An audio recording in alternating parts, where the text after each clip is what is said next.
Welcome to the Town of Emmitsburg's town meeting for the evening of Monday, April 7th. This is just a quick reminder to please silence your cell phones of any notifications and rings so that we may be able to focus on the business at hand. And at this time, I invite you to please stand for the Pledge of Allegiance. I pledge allegiance to the flag of the United States of America, and to the republic for which it stands, one nation, under indivisible, with liberty and justice for all.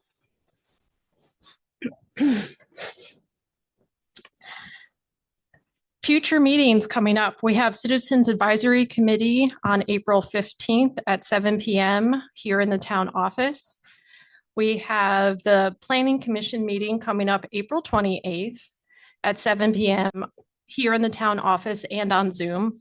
We also have the next Board of Commissioners meeting on May 5th at 7 p.m. here in the town office and in Zoom. And just to remind everybody that our budget review meeting, which was originally scheduled for the May 19th, has been moved to May 12th at 7 p.m. Ms. Willits, I noticed it was still showing as the 19th on the calendar. Is that an update we can make on our website? Thank you, whoever said, yep, I think that was Jess. Thank you, Jess. Okay. I have one other meeting Yes. on April 21st at 7 p.m. here at the town office and Zoom. The Sustainable Communities Work Group will be meeting to review community legacy applications. Sustainable Communities Work Group at April 21st at 7 p.m. to review the grant applications, you said? Yes. All right, thank you. Any other meetings that we should mention that are not on the list? Okay, hearing none. We are going to move forward with approving the minutes for March 3rd, 2025. Do I hear a motion to approve minutes for March 3rd?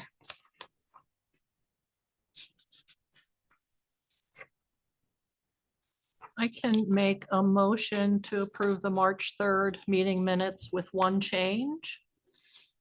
And that's on page 5 of 65. Towards the end of the first paragraph, it says next to the bottom line of the first paragraph, and researching a brick wall memorial at the new concession stand. I think it should be brick walkway. Oh. Walkway. Okay. Is there a second? I'll make a motion to second. All right. Any other discussion? All in favor, please say aye. Aye. Any abstain? Aye. I abstain. Commissioner Sweeney as well. Yes. And Commissioner Sweeney. Yeah, I wasn't. So let's do that again. How many did you say aye originally? Yes. Okay, let's do that again. All in favor, please say aye. Aye.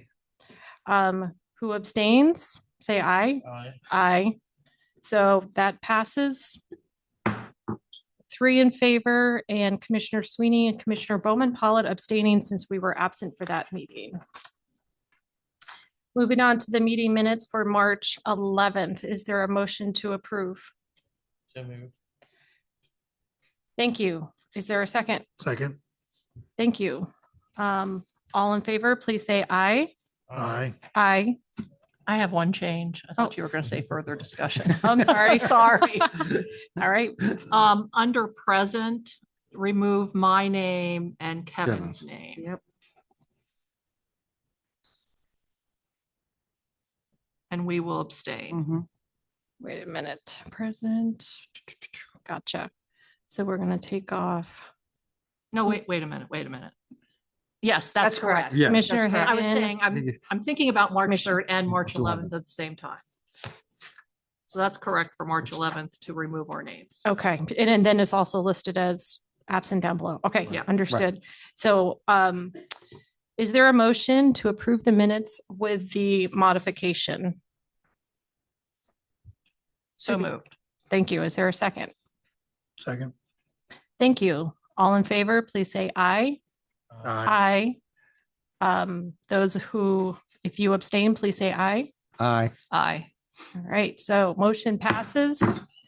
3 in favor with Commissioner Hagan and Commissioner Turnquist absent for that meeting. All right. Thank you. And we're moving on to the police report.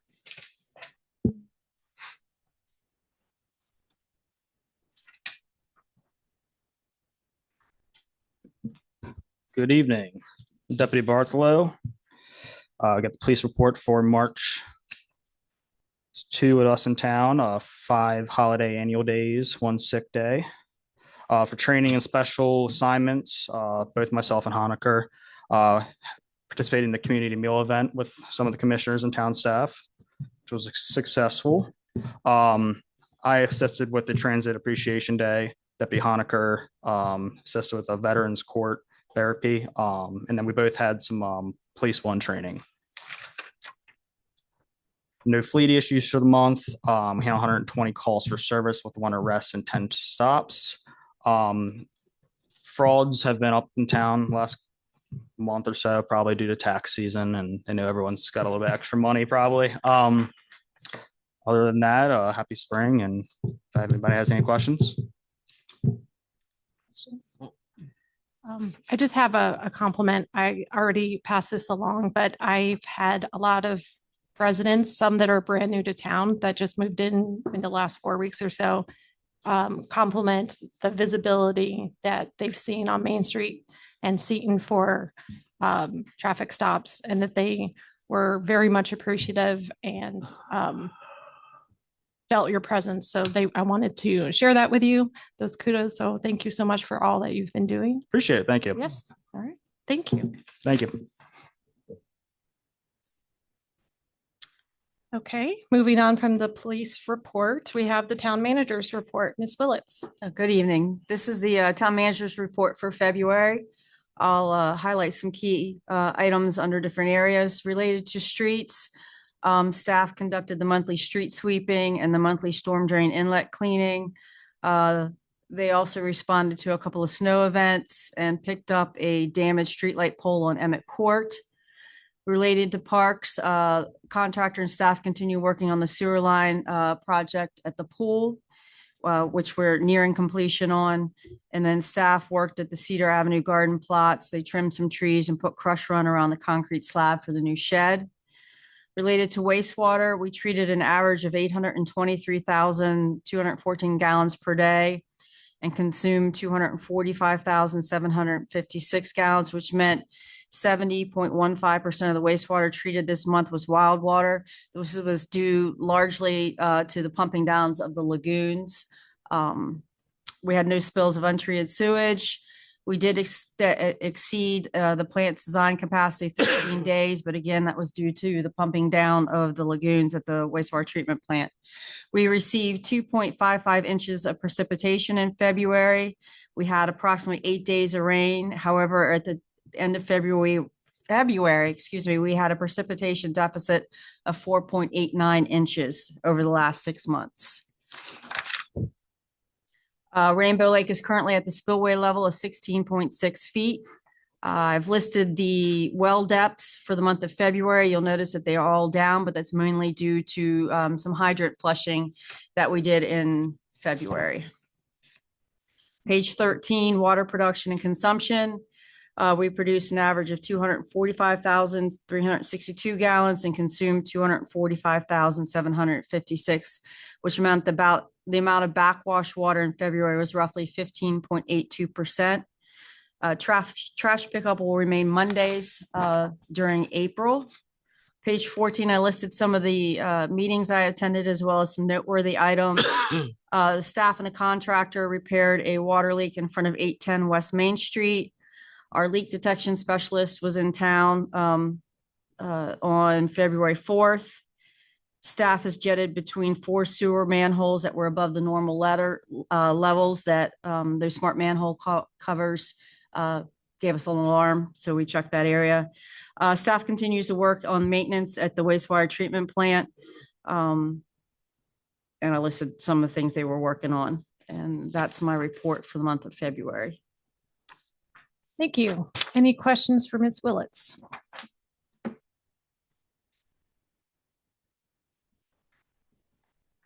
Hearing none, I'm sorry, Mayor I've Davis. got a question for the commissioners. The report that we're giving you is 2 months old. Mhm. Would you like us to continue reading that? Or, you're really getting old news? Or It would be ideal to have the most recent one, but I know that that's not always possible. right, So, how do the other commissioners feel? Personally, I feel as if it has good information to share. Yeah, I think it's good information, if nothing else, just for trend tracking, and it'd be nice to have it current, but there's things that's impossible to do, and it is what it is. right. Okay, I just wanted to, because you're getting. Are you asking if it needs to be read? Yes, yes. Oh, yeah, we want to continue to give you the information. Okay. Does it need to be read? And either way, I'm just asking. I Now- think just for me, just the noteworthy items Okay. would be enough because I read it ahead of time. Yeah, I do get some questions or emails back asking us something, it's like I've gotten questions. Last one I've seen, everybody keeps asking, what's wild water? And I go through the steps to explain and everything. So I think just hearing that, if somebody's going back through on the YouTube channel later and viewing it, That's lets them fine. I get just some didn't want to be wasting, Right. your time. We're good with it. Yeah, and I would agree with that. Maybe just noteworthy and, I can highlight things if they're significant under each area, but if there's nothing significant in each area, then I can just jump to some noteworthy items. Yeah. And then answer Yeah. any questions that you might have. yeah, and then Yeah. if there was something we wanted to ask more, we can always do that. Right. Yeah, That's fine. okay. All right, thank you. Good question, Mayor Davis. All right, moving on to the grant administrator, report. Ms. Willetts, I guess we will. turn to- Sure. Ms. Shaw sent me some highlights she wanted me to just go over real quick. The DePaul Street water line is moving forward. It was supposed to be completed April 18th, but unfortunately due to the rough winter we had, the new completion date for the water line portion is June 6th. The Creamery Road Pump Station is almost complete. We're in the middle of doing the 30-day test period. Once the 30-day test period is over, then we can move towards substantial completion. The bathroom concession stand project, we're hoping that it will be complete in about 2 weeks. The final building walkthrough was held March 24th. We're working on getting permits and some punch list items completed. And then the memorial bricks, Ms. Maloka is working on that. I'm sure she'll talk about that during her report. The Rainbow Lake parking lot is to be completed April 25th, and then the silt fencing will be removed early May. Red Trail is complete. They're working on purchasing some trail signage to finish out the grant, and then that will be done. The welcomes to Emmitsburg signs, we were actually supposed to have a site visit with the contractor today. However, it's got to be rescheduled for later this week. Tentative installation date is April 15th. And then for the Cedar Avenue Community Gardens, the shed arrived last week, and she's been working on ordering the remaining supplies. Okay, thank you. Questions regarding the grants? Just have the question because I consider her my grant writer extraordinaire. With the cuts in the federal budget and the state budget cuts, is she feeling it's difficult? I know we have like the pending grants. Is the impression that some of this stuff is just going to go away? We haven't been told that as of yet. I'm actually taking a webinar Wednesday on federal uncertainty, and they're going to talk about federal grants and federal funding and things like that. So I'll have a better idea of what we might be looking at after that. I'll ask something. We're now joined with Frederick County to get, is it a community legacy grant? Community Development Block Grant. Do we know when we're gonna get that money and how much it's gonna be? Actually, I just sent an email out last week, and I think the county's getting total 900 and some $1,000. And then each municipality can put in their request of that money. And do you remember when they said that was due? I think they have to have the report in by August, I think, but we're starting to work on that. The first meeting's the 12th There you go. of April. So we're working on that now. Okay, thank you.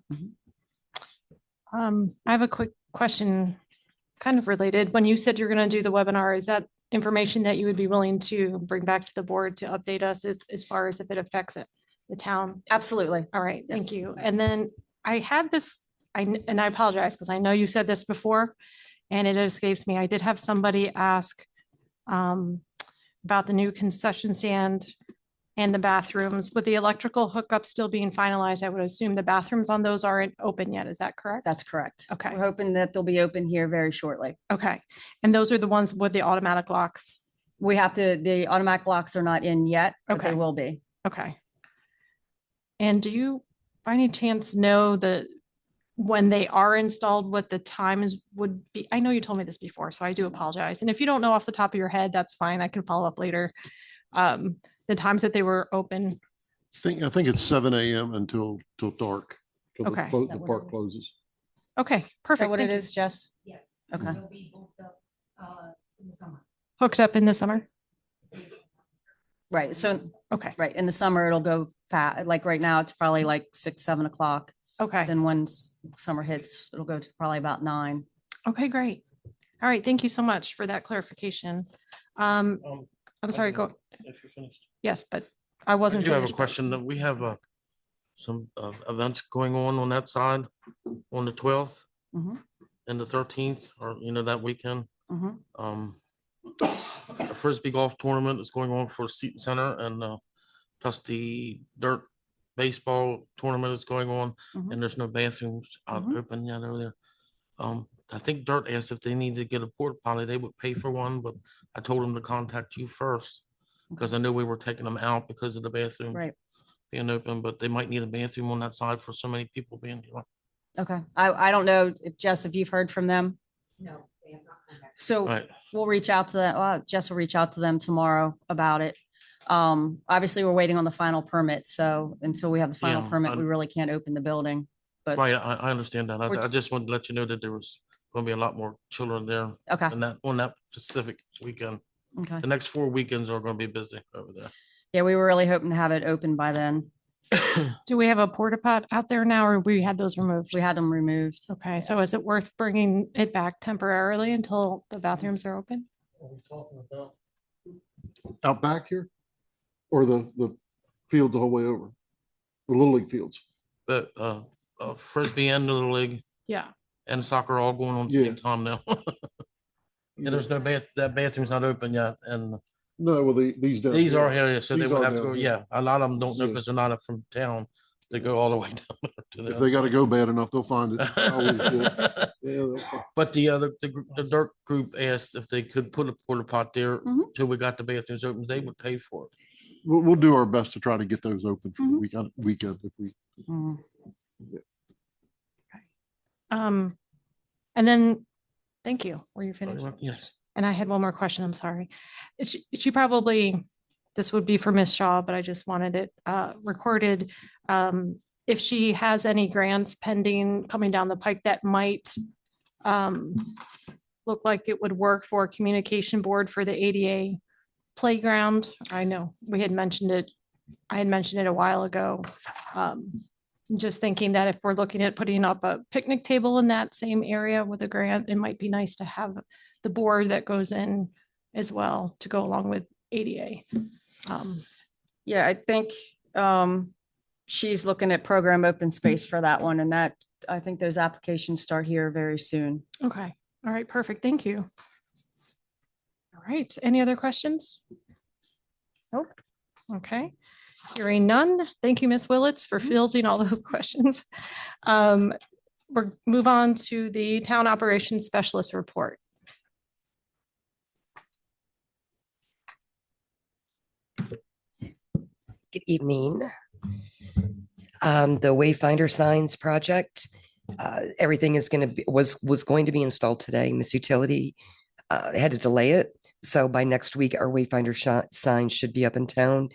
I haven't heard back the exact date. Hopefully I'll know by tomorrow, but it should be within the next week.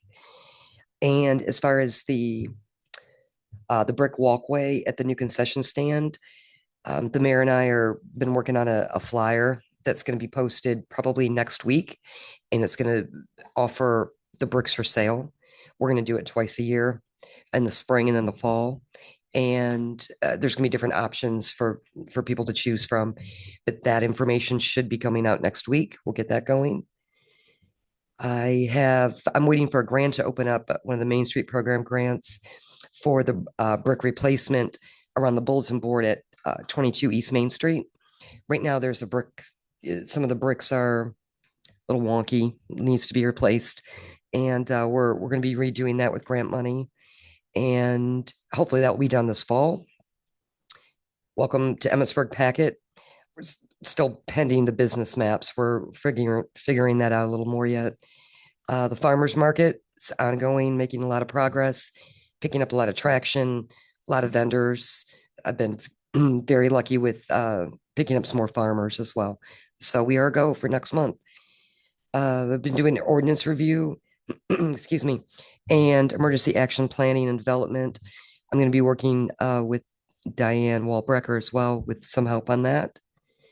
And recently completed projects, the mayor's 24-hour A Day in Their Shoes homeless project. He raised $9,000 in cash and about 1,600 cans of canned food that he was able to donate.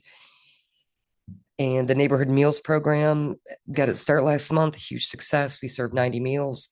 The next one will be happening on Wednesday. And by all accounts, that one will be just as successful. And that is about it. I attended some training and meetings, but that's it. Do you have any questions? No, other than thank you for all your help with the Farm, Family, and Fun Days. I don't know if I said that in the right order. And just a reminder to everybody, those are going to be on Saturdays once a month, no longer on Fridays. And Brandy has a whole list of wonderful things in On paper, store. it's wonderful. Yes. We'll see. Yes, It looks we're good. trying. It looks really good. Please spread the word. We want this to be a highly populated event so that we can keep the community activities going. And I wanted to thank you for all the hard Thank work. you. And I've been working with the vendors, really pushing them to promote this as well. Mhm. So far, so good. Awesome. All right. Any Thank other you. questions for Brandy? Nope. Okay, All thanks. right, thank you. Okay. All right. Okay, so we're moving on to the town planners report. I'll try to highlight her report. She didn't leave me any notes. So if you have any questions, just ask. She lists out the permits that she issued. She issued 9 permits in March. She listed some development updates. North Seaton Avenue Green Street project. We just got final comments back from State Highway. We're hoping that project goes out to bid for construction in May. Brettlestone is nearing completion. I think they've just got a few things left to do. She is putting together a ordinance for the adequate public facilities. That initial draft will be coming to the board in May. On page 22, she lists, she got here, the comprehensive plan was approved by the Planning Commission for a 60-day review period by county, state, and the public. I think final comments are due in June, if I remember correctly. The Board of Appeals met on April 2nd to review a request by the Chesterton Academy that was tabled while they gather more information. On page 23, she listed some grants that she is working on and then some meetings that she attended. Okay, thank you. Any questions for Ms. Willits regarding the planner report? Nope. Okay, thank you. Hearing none, we are moving on to commissioner comments at this time. I'm make sure I didn't forget anything. All right, so we'll start with Commissioner Hagan. I just say, last month we had the first meal the thing, and I want to congratulate the staff for all the effort and making sure it went all fine, and it was smooth. You got all the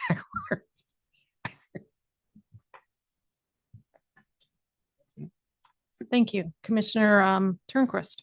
I'll pass. Thank you, Commissioner Sweeney. I'll pass. Okay, Commissioner Hoover. No comments. Okay, I'll fill in for you.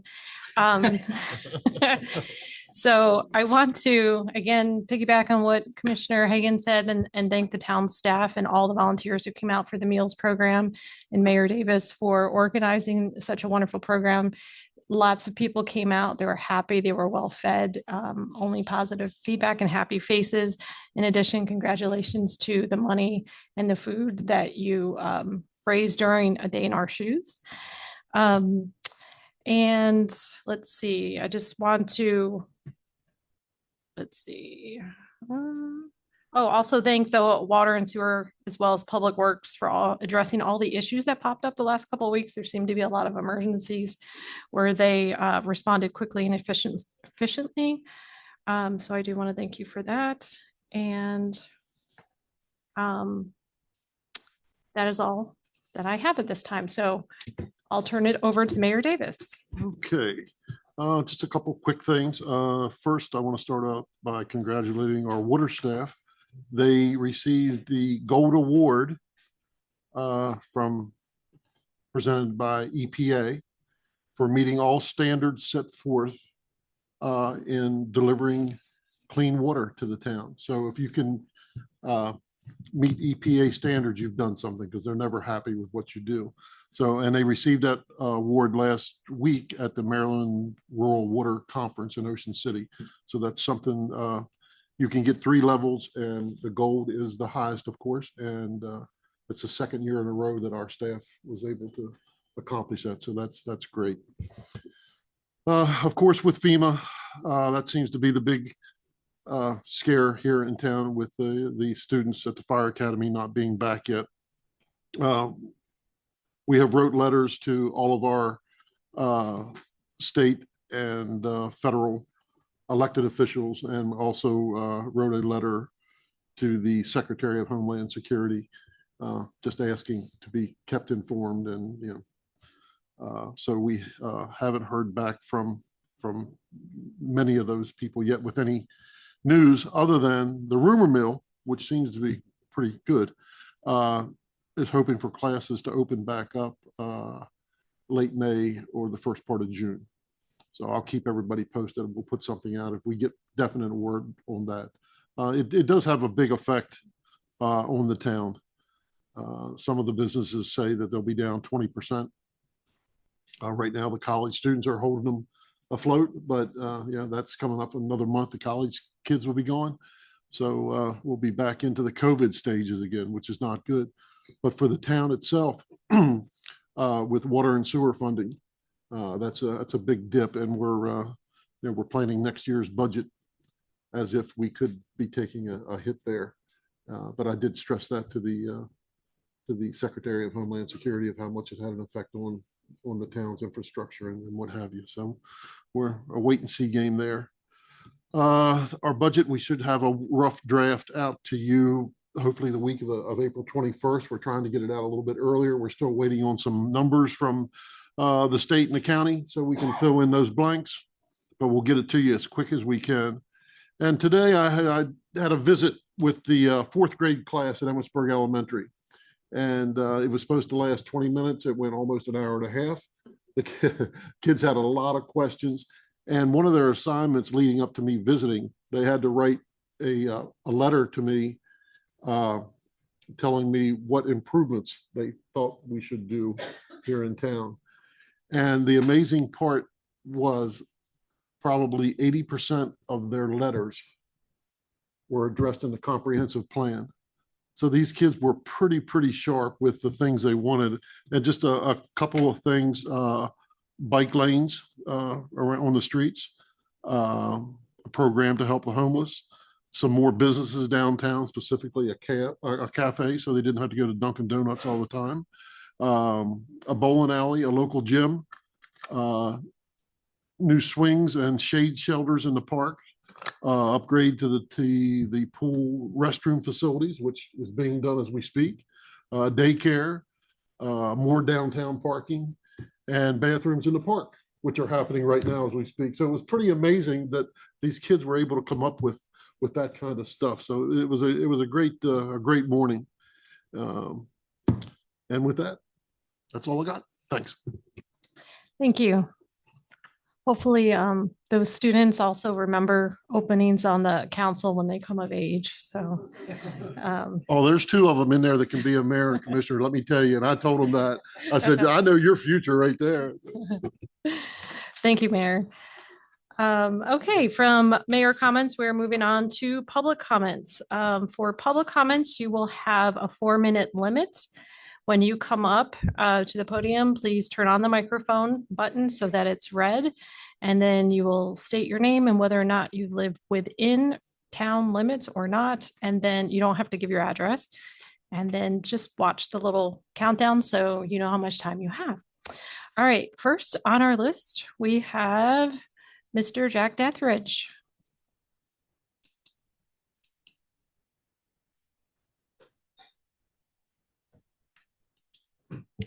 Jack Dethridge, live in town. When I asked for permission to expand the garden, there was no grant money. And now I've got 20 metal raised beds I don't have room for. I hope you've all had a chance to see where we put them. If you don't mind me moving into that part of the lot, I'd like permission to do so. I wanted to thank you because you sent an email ahead of time alerting everybody to the intent to potentially expand. What I would humbly suggest is that if you just outline in an official, not official, in a proposal, written proposal of what that would look like and where things would go on the map and submit that to town staff for consideration, then because I think originally we had approved up to a certain point. So it would be, first of all, congratulations on the grant. That's a lot of money too. It wrecked my 5-year plan. I bet it did. We're scrambling, trying to figure out what to do now. It is looking wonderful out there. Yeah. So in light of that grant and the money, if we had something official to look at, we could potentially go from there. Commissioners?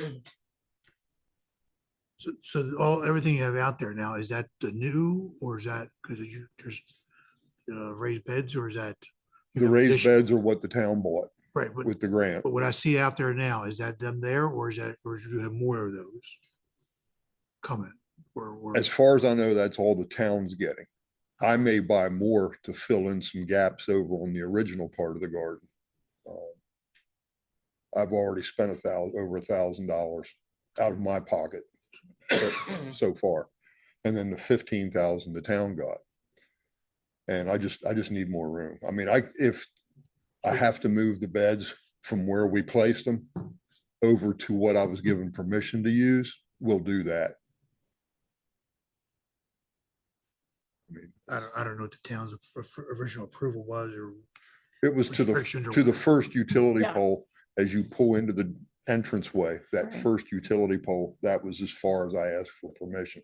Right. So are you asking to extend from the gravel pull in all the way to the road? So when you pull into the lot, you're currently on the right-hand side. Yeah, that's all we want right now. Eventually, we want the whole lot. Oh, so you're not asking. Yeah, we're not asking for the whole lot right now. We just, Hold on where for we've that. placed the new metal beds, that's all we're asking for, is that space. Since this came up earlier as another agenda item and we approved him up to the light post, I think it would be beneficial to have that listed out so we know what your plan is, given how much money you have. Go ahead. Also, does it interfere with the farmer's market? The farmer's market? That's my question. The farmer's market isn't going in that space anymore. It's going Yeah, the over by the farmer's- van shell. Oh, it's going, okay, okay. Yeah. So it has no Yeah. negative impact. Right. But I think you're right. It should come as an agenda item for the official, but Well, then I got another problem.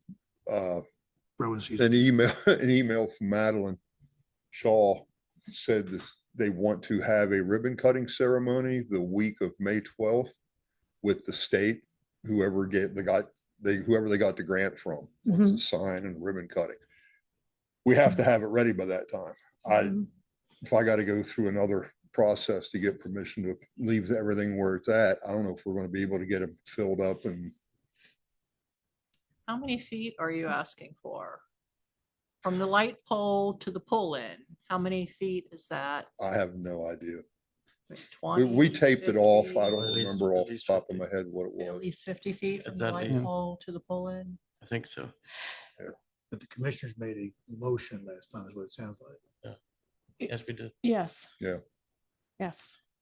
I mean, I think in the very least, since we're just kind of verbally discussing it and it's not an agenda item and we don't exactly Mhm. know what it entails, it would behoove us to have that mapped out so we Okay. can see it. I'll get my sister to draw something up and email it to each one of you there. Okay. I don't know what to do at this point. It might just make more sense to move over all the beds, just move all the beds and fill them up. And then, Can't we just give him temporary approval until he submits, and then if we see something that you don't like, that you can. Well, we don't know what we're really agreeing to. That's the well, thing. what's sitting out there is all, that's it. Miss Willetts, do you have, what it came up as an agenda item before? Yes, correct. So you voted on, you approved that he could have the space up until that first utility pole. I looked at it and it's not even to the driveway yet where he Mhm. has the beds laid out. I don't see a problem with submitting his plan, leaving the beds where they are and bring it to the board at the first meeting in May.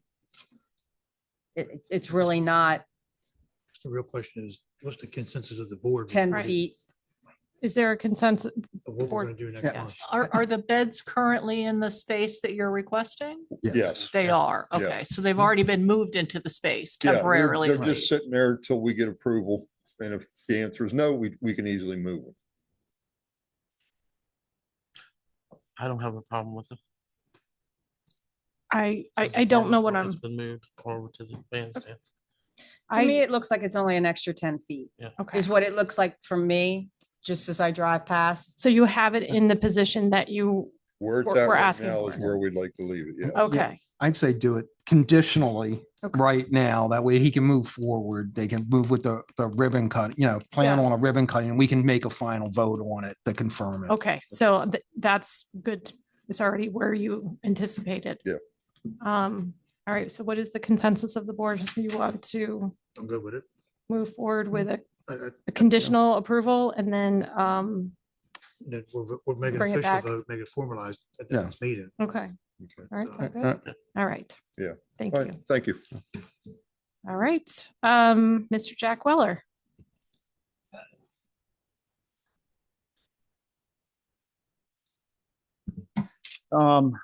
My name's Jack Weller. I live near the town, but I'm not a town voter. And I like to have there's a quote here that was in the Frederick Post on April 1st. And it's about the Fire Academy concerning cancellation of the FEMA training at Emmitsburg. And I quote, "As a fire service, we take significant exception to the notion that our fire academy would be considered fraud, waste, or abuse." This is unquote, said Mark Bashore, a retired PG County fire chief and the former academy instructor. Now, my thing is, and I'm sure that almost every agency down there in Washington that was cut to shreds by this Doge bunch could say the same thing. I don't think that, and I go back to the Miramar earthquake, which happened, this is from the New York Times on, that was March 31st, where the Chinese had brought 126 helpers, rescue workers, and dogs, and they were spending $14 million and bringing medical kit, drones, and earthquake detectors, and then and also helping with that, of course, was Russia, Vietnam, Thailand, Malaysia, and Singapore. And of course, we didn't have anybody because they were all not there. There was no. They eventually said they were going to give them $2 million, but they didn't have anybody in place to funnel this money and get the logistics going. And I just think it makes us look like a bunch of, I don't know what, ingrates or something. And because I always thought we were the good guys, and I don't see it anymore. Not with this Doge thing when you got guy with gives Trump $250 million in his campaign, and then all of a sudden he owns Trump, so he can do what he wants to with the government, and it's just a shame. And I think there's going to be a whole lot of things that happen that these government workers did that weren't publicized, but now they won't get done. And we're going to have problems probably that we've never had before. Third world problems. That's what I think. And then this thing, I would like to say this too, that Canada is not our enemy. Russia is not our friend. And Trump said that, and it's the man lies constantly. It's unbelievable. His first term, they counted him, not the New York Times, the Washington Post counted him. There was 30,000 lies, flat out lies. And he was in there, what I figure, 1,440 days. So it was like 20 a day. And I don't know. And then now we got the tariffs. And there was a story in yesterday's New York Times also about Land Rover from England. And they, of course, can't afford to come over here to put their factories because they make a small amount of cars. And of course, they're high priced cars, and they sell most of them to the United States. Well, they're not going to send them over here. And since Britain is our ally, you would think that we would not want to cause them economic problems, because you know darn well that if they can't sell the cars here, they probably won't sell them anywhere else, so they'll have to cut production. And that's just one company. But anyway, I got a whole lot of stuff here, but it's been so much stuff happening. And then of course today he said, Trump did himself now, nobody else, that he was going to put a 50%, another 50% on Chinese imports. Perhaps, because there's so much instability, nobody knows what's going on from one day to the next. Thank you. Thank you, Mr. Weller.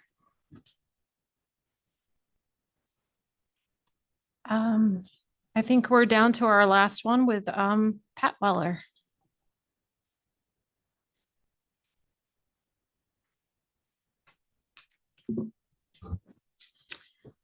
My name is Pat Weller. I live in the Emmitsburg area, but not within the town limits.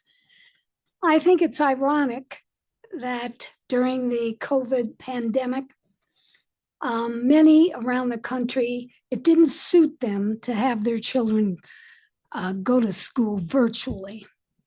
But now it's quite all right to have firefighters train virtually, firefighters whose job it is to save lives. It's okay for them to do it virtually. I just think that's ironic. And if the town has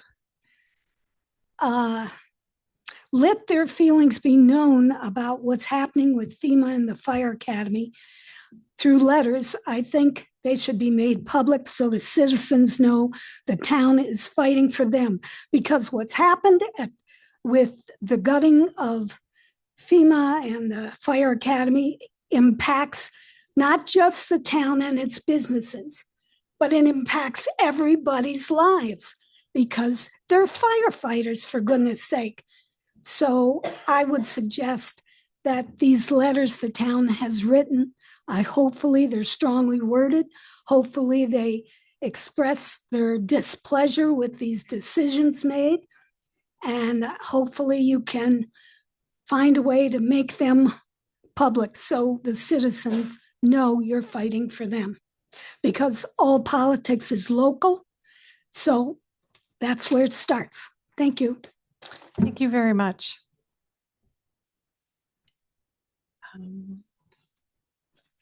Okay, from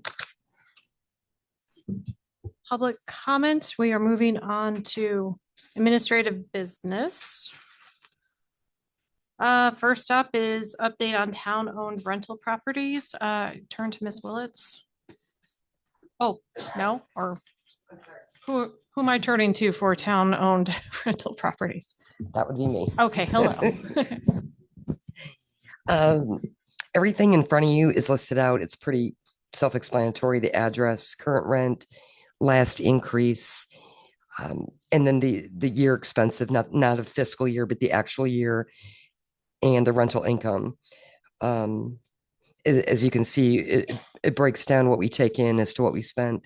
And some of these expenses, if you have any questions, we can go into them, but the expenses include the pest patrol or pest control, property taxes, things of that nature. One of the residents, we pump the holding tank on the septic every 10 days. So all of that's included in each breakdown of each property. I know the board wanted to see when rent was increased on a lot of these properties. So everything is listed here. If you guys have further questions for the staff, be happy to take any questions. But the information's pretty self-explanatory. It's just all written out. Okay, I do have a few questions for you. Okay. On the list that's in the packet, is that the one you're looking at right now? Yes. Okay. The second property down. Yes. Is that address accurate? Because we also received a list of properties prior in an email. And I'm not seeing that property listed unless it's either the email or the agenda has a typo in it. Because the one that I saved for 625 prior, it said That is the 8533 is the correct address. 8533. Mhm. So we don't have an 8853. No, it's probably a typo. Okay. Okay. There's an 8848. And 8549, but that 8533 is correct. Okay. That's, yeah, because it would have been the only one with the 625 a month. Okay, so thank you. I just want to make sure I know which one I'm looking at. Okay. Also 8848 Crystal Fountain Road. Yes. Just want to confirm that is $200 monthly. If that's what's written down, that is correct. Okay, because previously I had a different number. I can grab our rental book, but these numbers were taken directly from our rental book that's Okay. in the front. All right, okay, and then for expenses, does that include water, utilities, all that good stuff? Or who pays water and utilities? The expenses that I have and have listed in here come directly from the accounting department. Uh-huh. I had them pull everything for those addresses. So whatever is listed in here, that's a good question. We don't pay their water bills. If It must be anybody on them. here has water and sewer, they pay their own bills. And for utilities, they pay their They own? pay their own Yes. electric, yes. And again, the only one that we do pay a utility on would be the pumping of the temporary or the holding septic system on one of these residents that does not have a Right. well or a septic. And that amount's included, and that's at the 8533. Understood. All right, thank you. Additional questions, commissioners? Yeah, don't we pay electric on 303 West Lincoln Avenue? No. They pay their own electric. I've seen an electric bill for that Mhm. address. They reimburse, it's, if you look at the coding, it's 11140, which means it's reimbursable. So we pay it and the town pays it and then the church reimburses the town? Yes. Is that how it works, Pastor John? Yes. Then aren't some of these properties on the water treatment plant or the wastewater treatment plant on that land? 8533 is part of 125 acres where the part of the mountain property up there, Yeah. which includes the water treatment plant. And it was Just the purchased. one, 8533? Is that the? I only believe one? so. I believe that's the only one that's on that parcel. So does the rent collected from that property go into the Water fund. water fund? That's correct. Where do the others go? In the general fund? Yes. Just for discussion purposes, the 8533, we're actually taking a look at that and see what it would cost us to subdivide that and potentially sell the house and some acreage around the house, but keep the larger amount of acreage in the watershed. We really don't need the house. We needed the property, I guess, back in the day. But I really would love to get out of the rental business. So we could, and then, of course, sell that, and that could be money that would go into the water fund also. So we're looking at that to see what it would take to subdivide that. We'll report back. And then can you explain the land trust, which several properties are a part of? Yeah, the land, and Ms. Willetts and or the mayor may be able to explain it better. They were all purchased together. Let me. Per property information through the state, there's several of these properties were purchased part of the land trust. The entire land trust was purchased by the town in 2002 for one lump sum. And it included, I can give you which ones included. Bear with me just for a minute. It included 8533 Hampton Valley.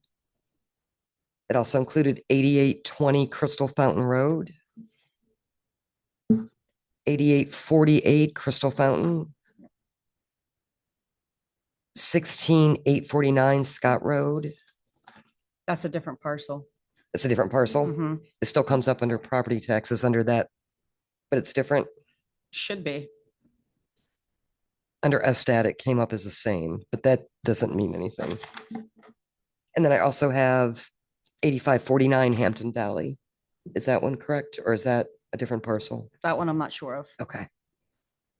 So all except for the 16849 Scott Road, that one, scratch that. For Ms. Willets, that's a different parcel. Well, I know there's other ones like 8711 Crystal Fountain Road that was part of the email that Commissioner Bowman Pollitt referenced. I think 8711 was on that email, which said vacant part of land trust. So I think there's other properties. There are other properties. These are just the ones we rent out that I'm discussing here. It's 125 acres was part of that. So I believe when you asked which ones were part of that 125, I would have believed that the two Crystal Fountain Roads are also part of that 125 acres.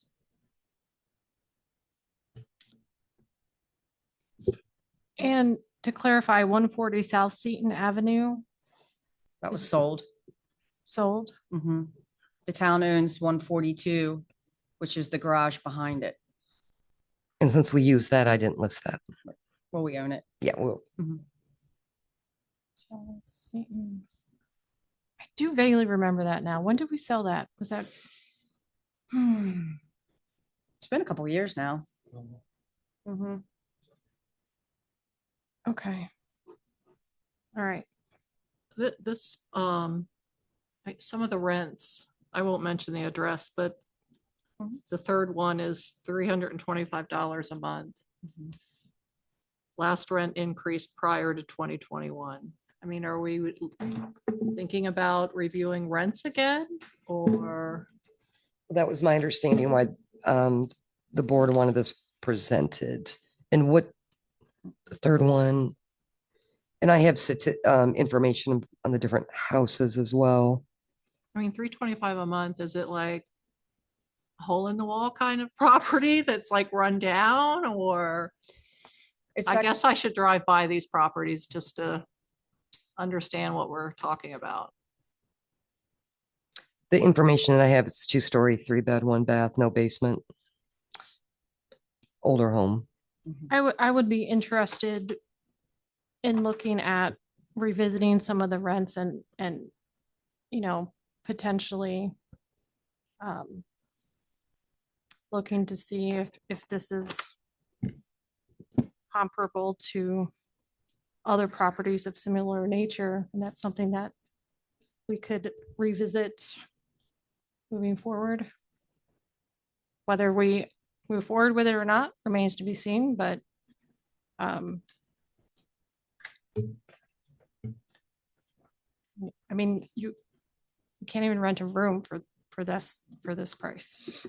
Well, it's So- had one, as long as I've been here, that one's had one single tenant the whole time. Right. Yeah, she's been there way before I even started. Understood. Mhm.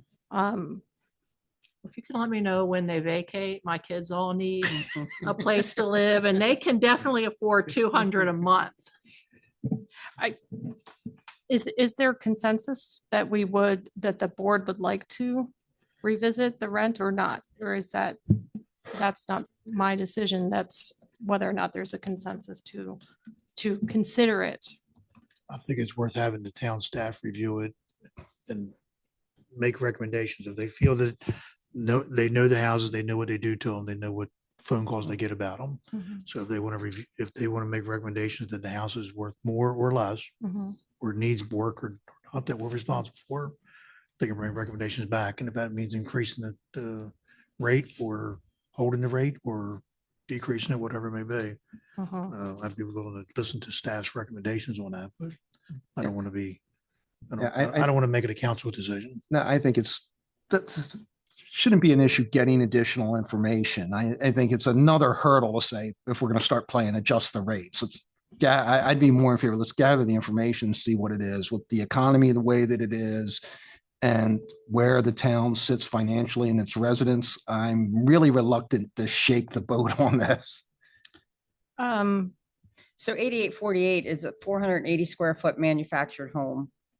That's all that is. I think he uses it mostly for farming. Trailer. I mean, all of that would be good to have so that we can take. Yeah, look there's, and I go mean, from there's there. reasons. Yeah, and I have set more where they info. are. Understood. And I'm not Yeah. suggesting we raise rates just for the heck of it, but I also want to be realistic. We'll actually go out and take pictures of each property and give you a better understanding. Like I said, I want to get out of the real estate business. I don't think we have any business being in the rental business. Now, the property we own, but if we can subdivide those and if there are houses there that are. That's So, fine. I mean, We'll get you more information on everything. I just, Just some FYI, back when his land was bought, so I forget how many acres it was total bought back then, but there was about a dozen houses or a dozen so-called houses. Some of them were Mhm, not livable. We tore some of them down. mhm. mhm, Commissioner Sweeney should remember that, but we tore some of them down because of the conditions they were. When they Mhm. vacated, we didn't fill them, we tore them down. The main reason why we held on to what we have back then is we wanted to control who lived there and what was built up there. So because it is the watershed. So we wanted to maintain control of the properties up and around the watershed. Right. So we didn't want to have somebody putting, a garage, some kind of automotive garage up there or something like that. Have, understood. hazardous waste or anything up around the wells or the lake or anything like that. So that was the main reason of maintaining those properties back then. Mhm, We got rid of what was the worst ones back then we got rid of. mhm. And I believe that the fire company might have done a couple trainings on one or two of them, burned them down. But it's been a while back. I'm not that old to remember, so I don't. Whatever you say, sir. We'll believe you. But yeah, so but the main reason of maintaining the properties and holding on to them was to control the asset on the watershed. Understood. Yeah, that makes sense. But it'd be nice to get an update on the properties and pictures Yeah. and if the staff feels they should be increased, give us their opinion and how much we should increase some of. Okay. Okay. So we have a consensus on that, and I guess we will figure out a time. Or sell We'll We'll figure out get a working time. all this and then once it's all together, we'll present it. All right, thank you. Okay. Any other questions? No? Okay, thank you very much.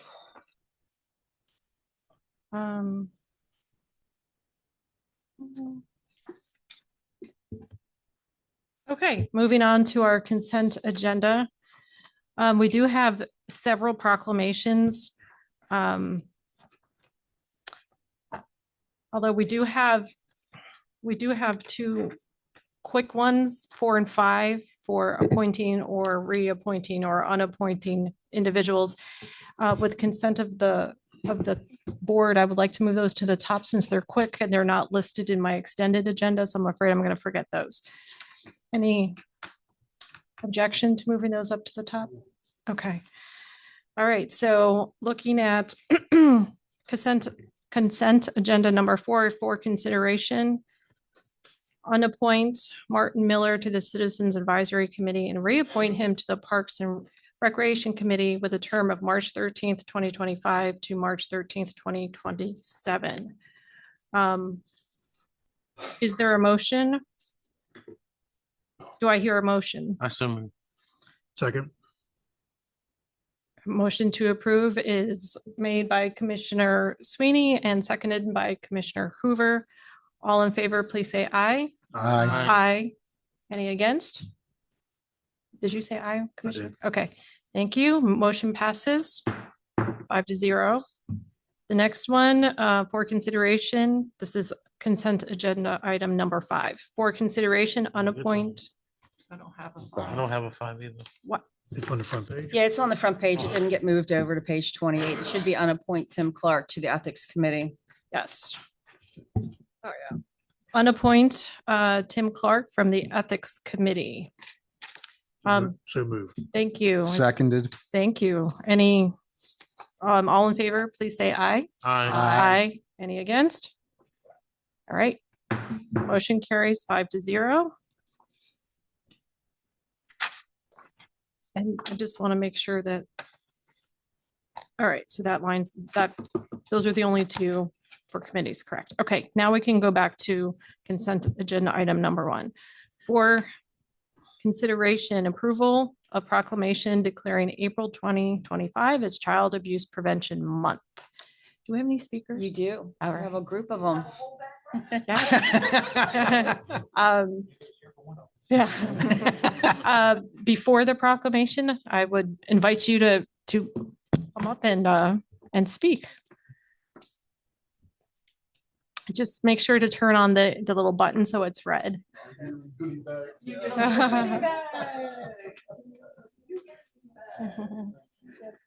Thank you.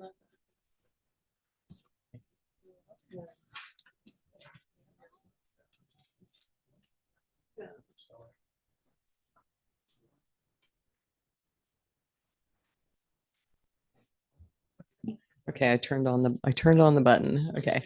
Hello, thank you for having us this evening. I'm Robin Grove. I'm the director of the Child Advocacy Center in Frederick County. And we are here because it is, April is considered to be Child Abuse Prevention Month. And so you'll see the blue pinwheels all throughout the county. And we are appreciating your support by considering issuing a proclamation declaring it Child Abuse Prevention Month. If you're unfamiliar with the Child Advocacy Center, we are a department within the Division of Family Services of Frederick County Government, and we work in collaboration with our partners in law enforcement, State's Attorney's Office, Child Protective Services. Behind me, there she is, Child Protective Services, and the hospital in providing a collaborative response to allegations of child abuse. And we work in conjunction with our partners to provide direct services to children as well, such as forensic interviews, trauma-focused therapy, family advocacy, and medical exams as well at the CAC. And we have the support of the Friends of the CAC who help to fulfill some of the immediate needs that children and families need in order to stabilize during this process and to help them begin their journey into healing. Last year, we served 366 children in Frederick County, 4 of which were from Emmitsburg. We had 319 forensic interviews. We provided over 1,400 advocacy encounters and over 750 hours of trauma-focused therapy to children to help them heal, as well as doing, I believe it was 187 trauma screenings and over 250 ACEs screenings. And all of that is done in the spirit of wrapping the children and the families in a cloak of care and helping them to get through this process that they found themselves in so that they can begin to heal and move forward with their lives. Happy to answer any questions. Any questions, commissioners? No? Okay. I don't have any questions, but I just want to thank you sincerely as a teacher from Frederick County Public Schools. I know what an important role you play. Having seen firsthand the impact that your services make with our students and our families, Likewise, I had close friends of my son who have benefited from similar services. And it is much needed, like you said, a cloak of care, helping the students and families when they're the most vulnerable. And there's no substitute for that. So I see the positive work that you're doing and what a difference it makes. And you probably don't hear thank you enough. So thank you. Keep up the good work. We definitely need your services here. I speak on behalf of all students or children in Frederick County Public Schools and those that may not be there yet. So thank you so much for coming and sharing. Sure. Thank you. And thank you for the support. And our teachers and our counselors and our school administrators are the majority of the folks that make reports. And so we're able to help those children. So we appreciate you too. Absolutely. Thank you. Sure. Thank you. It's a collaborative partnership. That it is. That it is. Thank you. Oh, absolutely. Yes, thank you so much. How would you? Oh, sure. I will read the proclamation and then we will do a photo. Okay, you can stay standing here while we read the proclamation. And then we'll move around. Okay. Proclamation, National Child Abuse Prevention Month, April 2025. Whereas child abuse prevention is a community problem and finding solutions depends on involvement among people throughout the community. And whereas the effects of child abuse are felt by a whole community and need to be addressed by the entire community, and whereas effective child abuse prevention programs succeed because partnerships are created among social service agencies, schools, religious organizations, local government, law enforcement agencies, and the business community. And whereas youth serving prevention programs offer positive alternatives for young people and encourage youth to develop strong ties to the community. And whereas all citizens should become involved in supporting parents to raise their children in a safe, nurturing environment. Now, therefore, be it proclaimed that the mayor and the board of commissioners of the town of Emmitsburg, Maryland, do hereby proclaim the month of April 2025 as National Child Abuse Prevention Month in the town of Emmitsburg, and call upon all citizens, community agencies, religious organizations, medical facilities, and businesses to increase their participation in efforts to prevent child abuse, thereby strengthening the Emmitsburg community, adopted this 7th day of April 2025. All in favor, please say aye. Aye. Any against? Did I say aye? Aye, by the way. Motion carries 5-0. So now let's come forward and have a picture.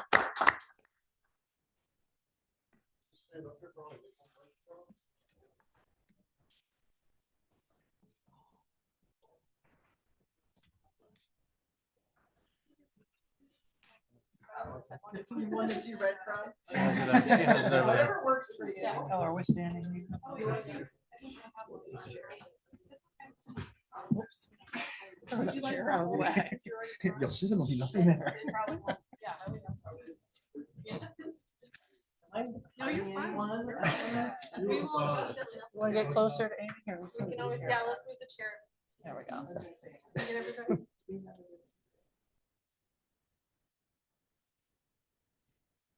Thank you. Thank you.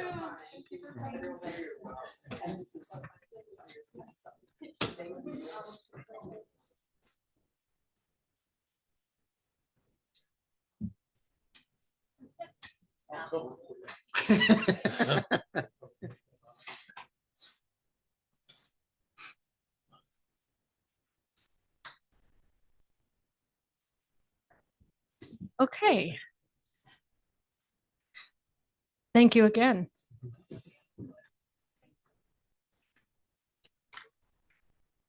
Okay, moving on. Thank you so much.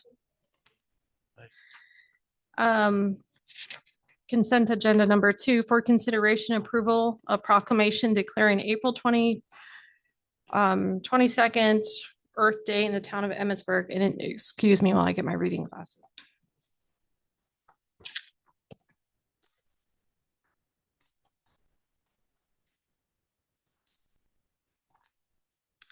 Okay, much better now that I can see. All right. So Proclamation Earth Day, Tuesday, April 22nd, 2025. Whereas in 1872, J. Sterling Morton proposed to the Nebraska Board of Agriculture that a special day be set aside for planting of trees.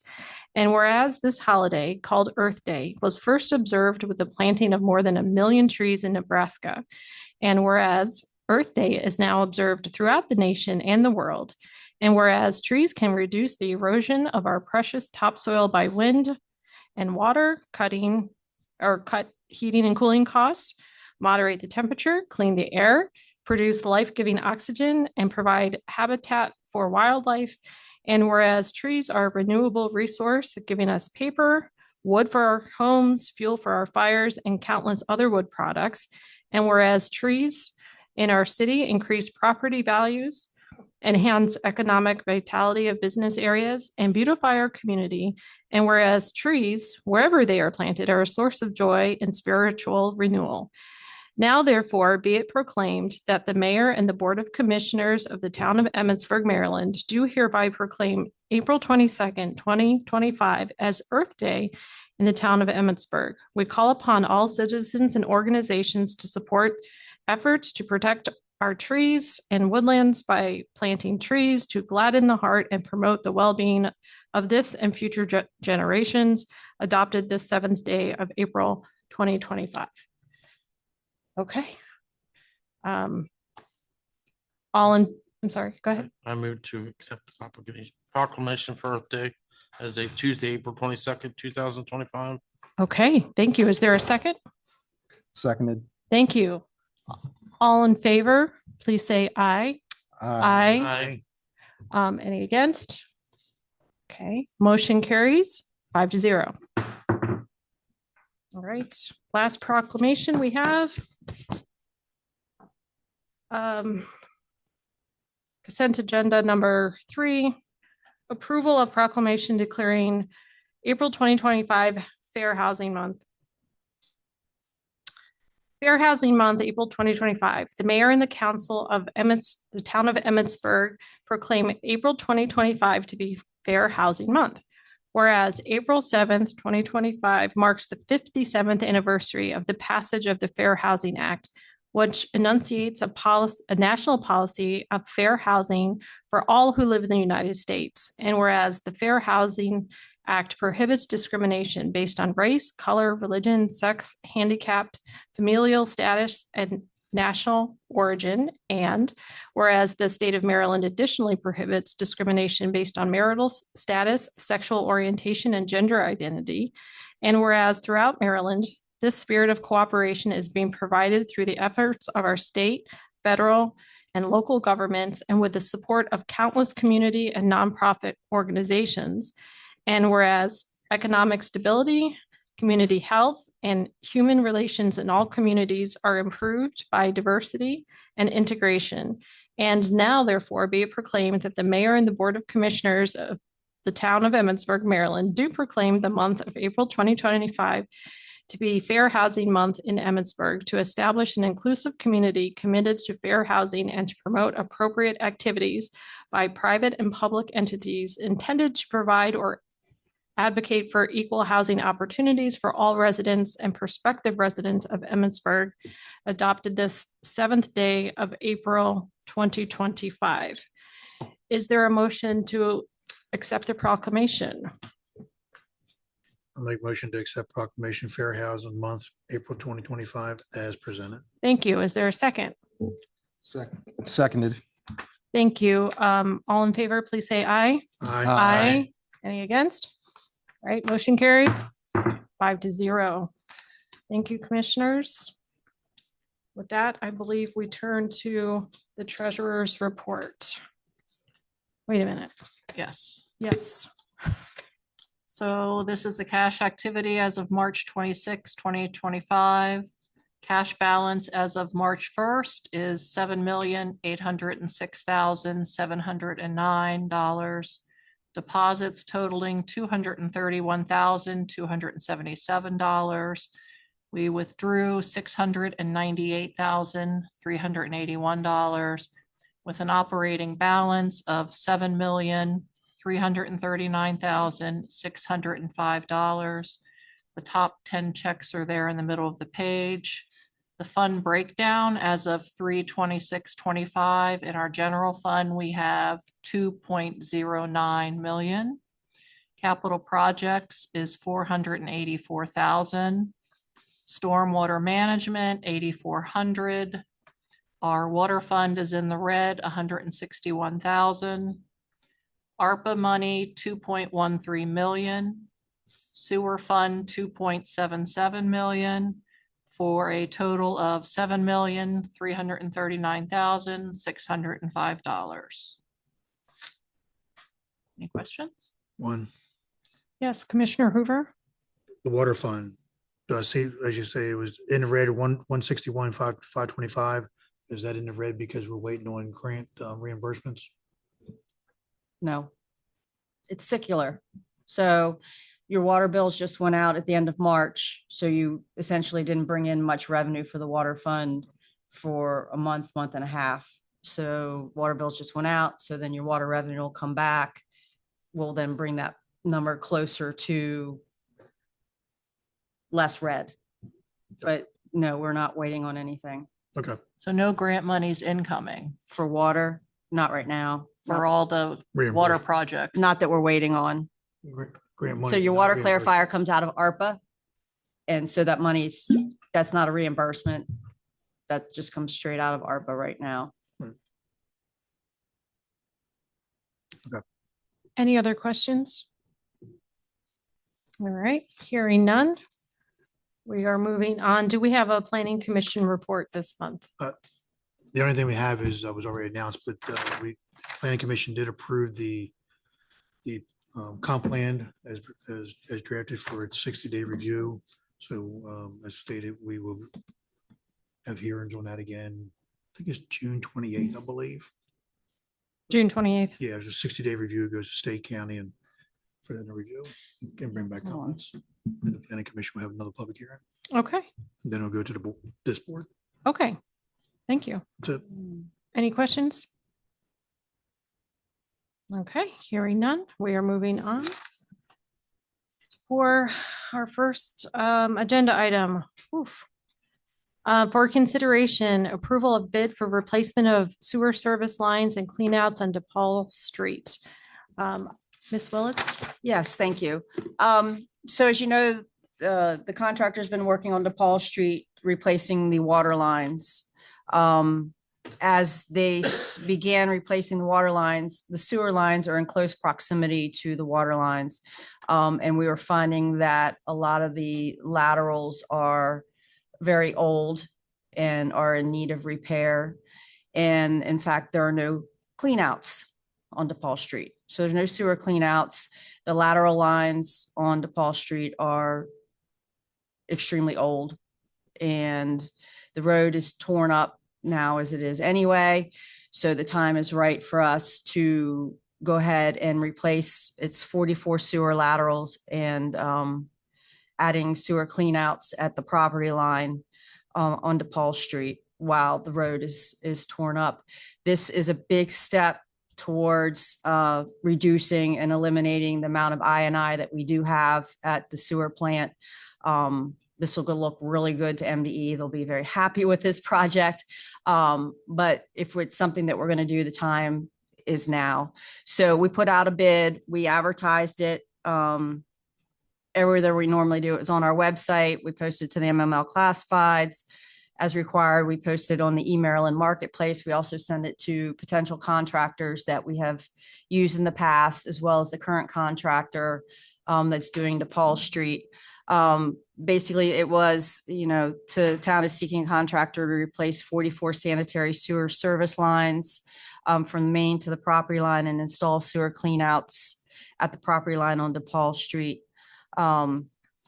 We received one bid And that bid came from Huntsberry, who is our current contractor at DePaul Street. This project is heavily supported by both your Director of Public Works and your Water Sewer Superintendent that feel that this is a very needed project. So Huntsberry's bid was $337,540.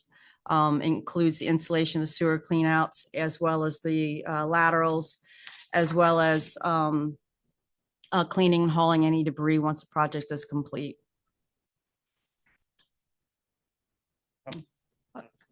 Yes, Commissioner Sweeney. Is that, since they're the main contractor doing the water too, that's included underneath the blacktop for the replacement of the blacktop for the, when the whole road gets done? Is the whole road gonna be done at Wall Street? Yes, well, I need to add that to next month. Yes, that'll be coming to the board in May. Okay. The estimate to pave DePaul Street once everything is completed. Is that from the church all the way down? It'll be All the way up? entire road, Okay. yes, from North Seaton to the cul-de-sac. Mhm. And was this something, this wasn't part of the original project. This was something that we discovered as we went along and realized this was the time to do it, correct? Correct. All right. Yes. And we have the funds to cover that. It will be coming directly out of sewer. That will come directly out of your sewer fund, which, as Commissioner Turnquist just noted, at the time of this activity report, it was roughly 2.8 million in your sewer fund. Mhm. Okay. All right. Last question. I have a feeling the answer is no, but I don't suppose this gives us any MS4 credits, does it? Not MS4 credits. Okay. All right. I had It to gives us ask. credits with MDE on our working towards I&I. Okay. All right. That's something. Any questions?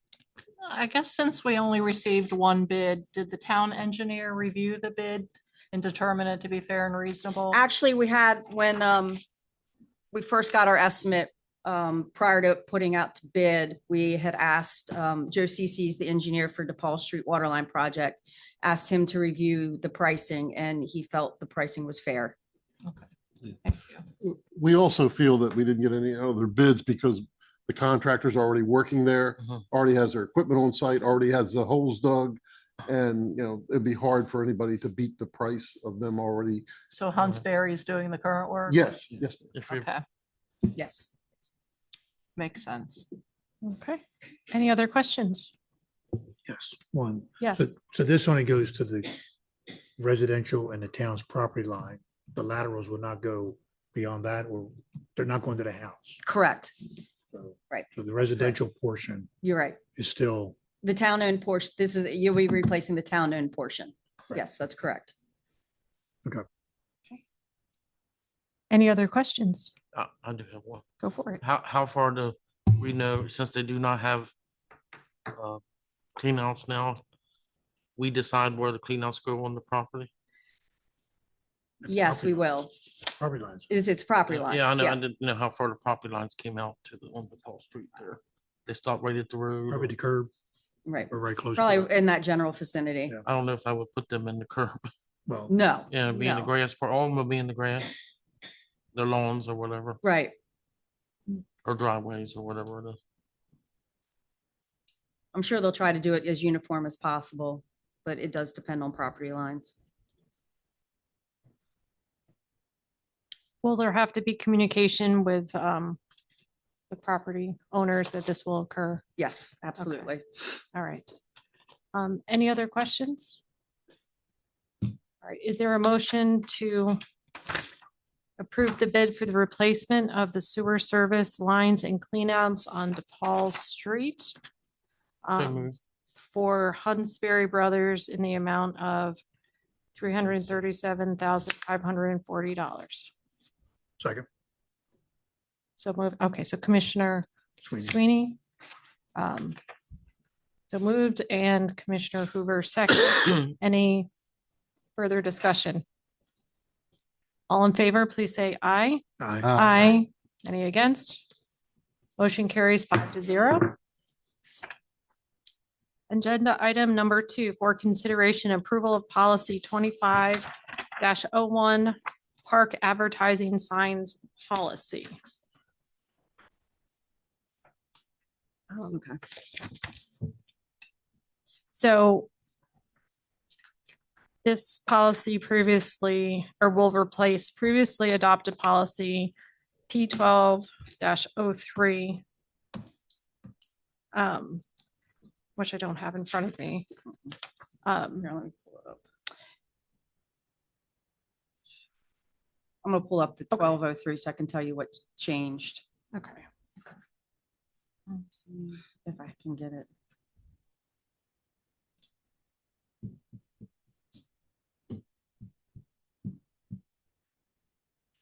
All right, so yes, so this policy would replace policy P1203.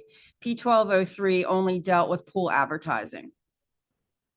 So we wanted to incorporate also the ball fields and now soccer fields as part of where advertising signs could be placed. So we added, so number one would be new. The town of Emmitsburg will allow advertising on property of the municipal pool, soccer fields and ball fields. Sign location determination. Location signs will be determined by the town. Signs may be placed on fences at ball fields, soccer fields, and the pool. The advertiser shall provide the town with 3 preferred locations for their signs ranked in the order of priority. Then number 2, town will make final decision on placement, do its best to accommodate. Seasonal posting, this is the same. This did not, well, this did change. We used to have it as May 1 through October 1st. We extended the season from March 1 through November 1 to accommodate mostly the ball fields and the soccer fields. The sign dimensions are the same. A sign will be no larger than 6 square feet in area and single sided. The dimensions have stayed the same. The posting fee, they previously charged $300 for a season.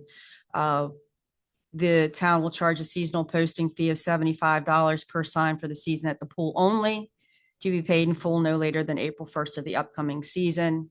No posting fee will be charged for signs placed at the ball fields or soccer fields if the sign is part of a sponsorship program coordinated with the leagues. A lot of these leagues are trying to raise money to support their programs, and the signs then are part of their sponsorship program. Availability, first come, first serve, use of funds. If the town were to generate any funds through advertising at the pool, the money would solely be used for park and pool related upgrades. Sign preparation, that did not change. Town approval. All signs must receive prior approval from the town before installation. A separate sign permit is required for each sign placed at the pool. For the ball fields and soccer fields, a single permit is required per field regardless of the number of signs. Permit applications must be submitted to the town through the designated process, and the permit application fee will be waived for all locations.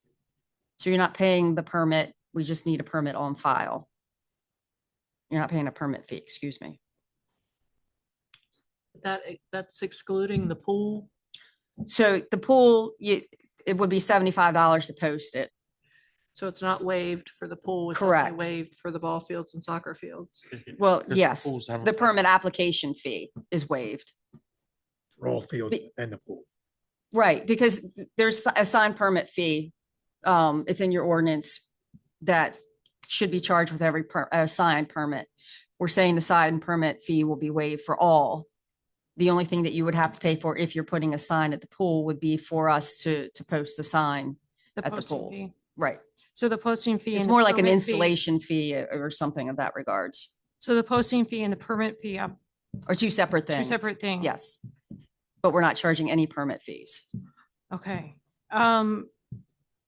If under posting fee where it says, obviously if there's a sign as part of the sponsorship program, it's not gonna, there won't be a posting fee for that. Correct. If there's another company who want to advertise that's not part of sponsorship, it would be subject to the $75. Yes, that would be correct. Posting fee. Mhm. Okay. And do we have in here,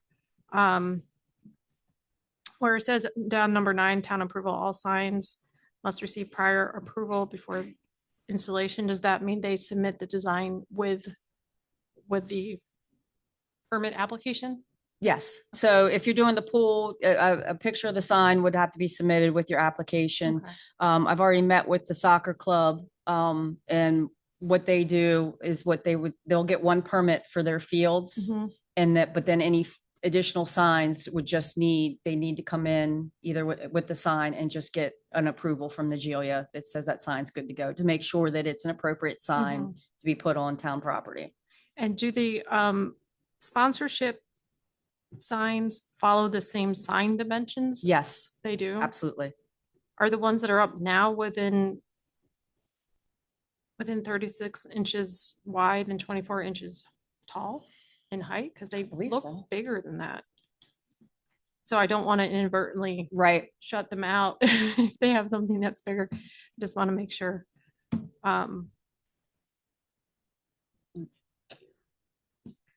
Now, did they have to do that year to year or just one time? It would be year to year.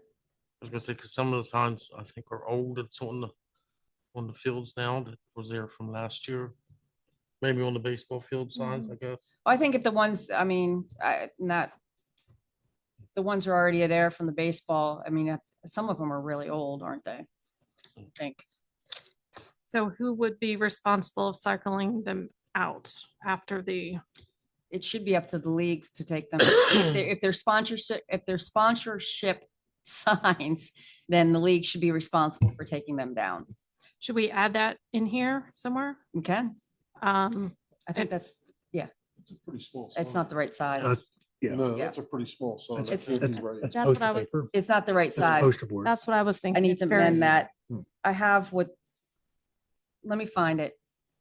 I have what, Probably meant to be 6 by. I 2. think Nigeria forgot to change it 6 feet, because 2 feet, that's what it is, right? probably 12 square feet. Yeah, I think she got her. Because the ones out here at the town office or You'd never be able on to the read fence are that. pretty big. They're, yeah, they're bigger than 36 inches wide and 24 inches high. Yeah, Yeah. I can't find it now, but it is a bigger size. It's, Well, the ordinance says 4x8. Are we? I don't They- know if we need to update our ordinance. mm-mm. Policy. There's all kinds of different signs that they're talked about in the ordinance. Well, this is ordinance 12.20.100, which is rules and regulations for parks and recreation facilities. It talks about signs, and in there, it says a 4x8 is permitted. And it talks about a $25 fee versus the 75. Right, I have a note in here that the code needs updated to reflect some of these policy changes. I have a note to bring those up, those ordinance updates. So the reason that you do a policy is that so you don't always have to do an ordinance update. So the ordinance should actually just refer to your policy. It sounds very conflict. But if it's 4x8, then we should make the policy say 4x8 is the maximum. Same with the fee. That the fee's in conflict. Yeah, The size yeah, is we like- definitely need, it's definitely in conflict with the code, so we need to make sure they match. Right, so we need to update the code to match the policy, but like I said, a lot of your code refers to a policy. That's why a lot of the fees, like your planning and zoning fees, are set by policy and or resolution so that you can adopt your policy or adopt your resolution and change the fees and not have to worry about constantly updating your code. So It's not easier. we're slowly going through the code and trying to update things. So that's on my list to do. So if this is adopted, we'll make sure the code matches the policy. Probably at the May or June meeting. Because I did notice that. Okay, so how would we? So you could actually just make a sign will be no larger than, what does it say, 4x8? 4x8. Yeah, Because on a baseball field, you're gonna want something that Right. big. You don't want See, to. Right. Yeah, can't we 300, put some little- 400 feet away. and Yeah. you have a little, No, I'm just a little sign and go, I see something, but I can't Right. remember what it says. trying to figure out So how this- to make a motion that includes the updates. So we would want to update the sign to, or, Not Do to it- exceed. yes, and before we vote on that, I think that should be okay for the ones that are existing, but they're six. Yes, I they're think six. his, I think his I can't find my email, but I'm pretty sure you told me they're 6 feet. They're 4 by 6. Okay, all right, so I Because just, I'm like they're not 99% as sure big that's what he as- told me. okay, because I don't They want to don't- cut they them don't out. see Right, We're yeah, not yeah, right, yeah. we yeah. don't- definitely They don't. don't exceed the 8 foot. Okay, all right, perfect. They So can be less, sign- but they can't be more. Okay, So then the question I have then, you're gonna look at updating the code. Yes. Are you gonna take, are you looking to take the dimensions out of the code? Or leave dimensions in there? For the part under the code, I'll probably take them out and just have it refer to this policy. Okay. And that way it's consistent. That's what I figured. but And I take just out wanna make the sure, fee because if as you plan well. on leaving it, I would just say, just make dimensions per the code if you're leaving it. Right. well, the fee and the code from the Right. code could be removed Right. and just say go back Yep. to the policy, Mhm. right, okay. Yes. And so we were gonna add that it's up to the Sign. leagues to remove them at the end of the season, the sponsorship signs. So number 10 could say, removal of signs.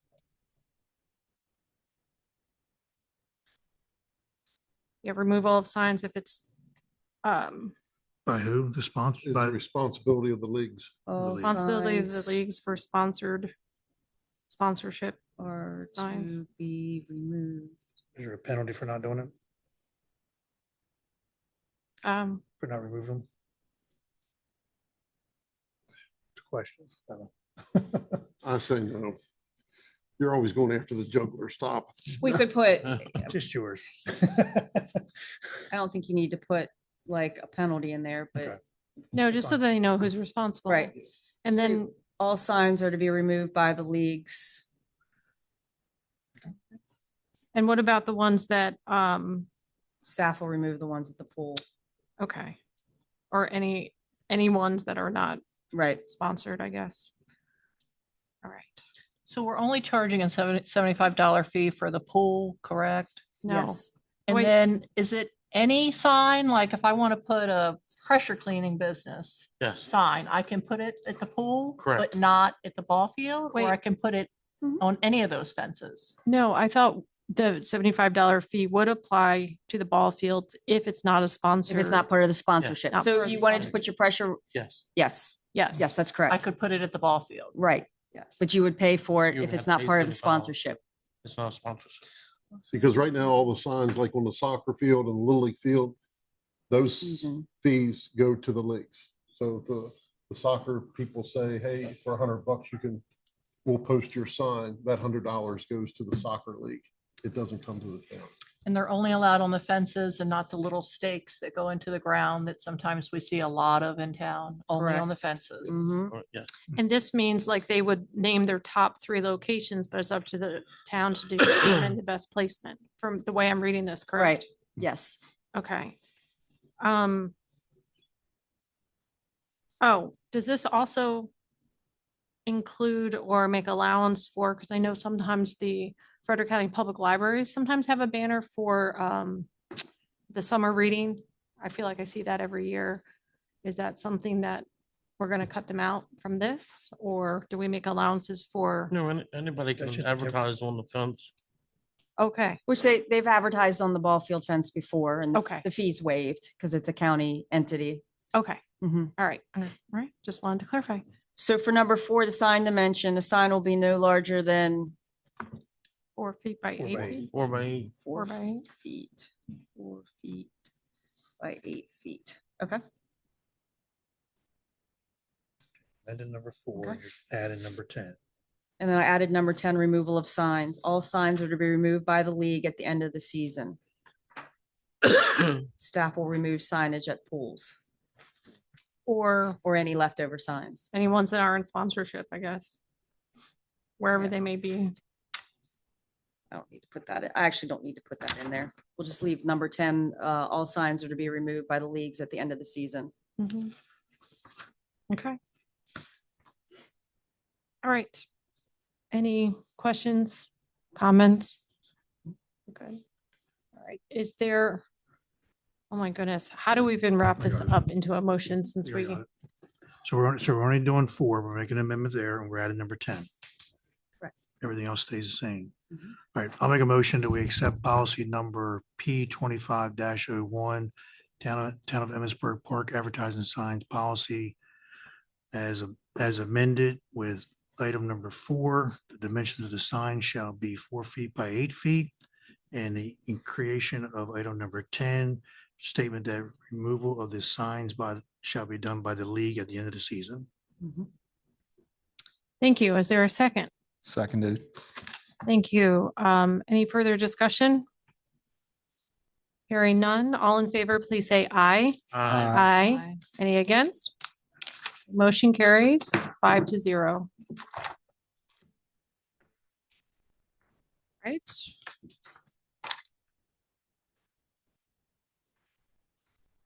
Moving on, agenda item number 3, which is for consideration approval of FY 26 Frederick County Sheriff's Office contract.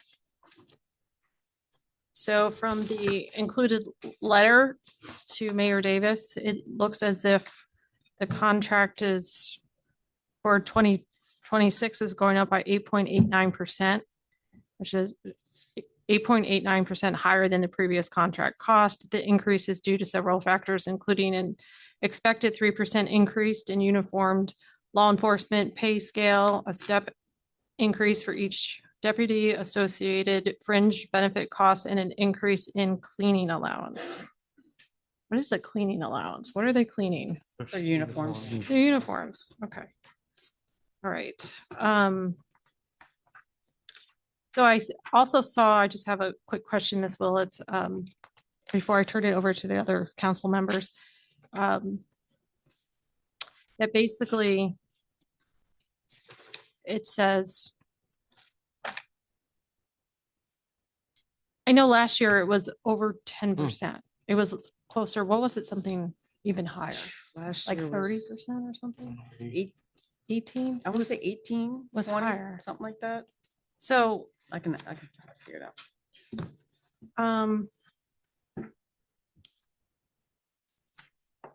So I know they retain the right to adjust operating costs to reflect those actually incurred, but will not exceed 10% of the total budget.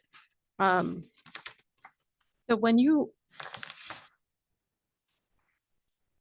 how do you budget for this? Do you typically budget 10% higher each year, or the trend? We typically budget what they tell us the contract's going to be. Okay. So that's before you actually have to work out your budget projections. Right. Okay. All right.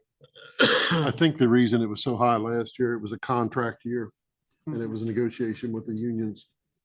And they got caught up to where they felt they needed to be in salaries. Okay. Hopefully we'll never see that again. Okay. I'm turning that over to anyone who has questions, comments regarding the contract. I just wanted to make sure it was for 2 full-time positions. Yes, That's Yes. my only question. that's correct. Okay. Any other questions or comments? No, I just want to know, when we first started getting the police protection, we got 3 for the price we have now. We could almost get 4 for when we first started. We had to cut one before. Well, in audited FY 23, you only spent 233,000. And so in 3 years, it's gone up Yeah. $150,000. And we did do a study probably about 8 months ago to look at other options. It's the best deal in town, believe it or not. I mean, I'm not going to say that I'm not going to go back and talk to the town of Thurmont again. Just to see if we can get them to bite, but this amount of money to them to help their police department and almost give us 24-hour a day coverage, at least somebody within 5 minutes of here would be a lot better. But I don't want to speak out of turn, but I am going to throw the bait out there again to see. But this is the best thing in town. We looked at what it would cost to start our own police department and everything else, and we just can't come close. From what I understand, insurance and vehicles, and once you factor all that in, yeah. Yeah, because I do remember that detailed discussion last year around this time. Commissioners, any other questions or comments?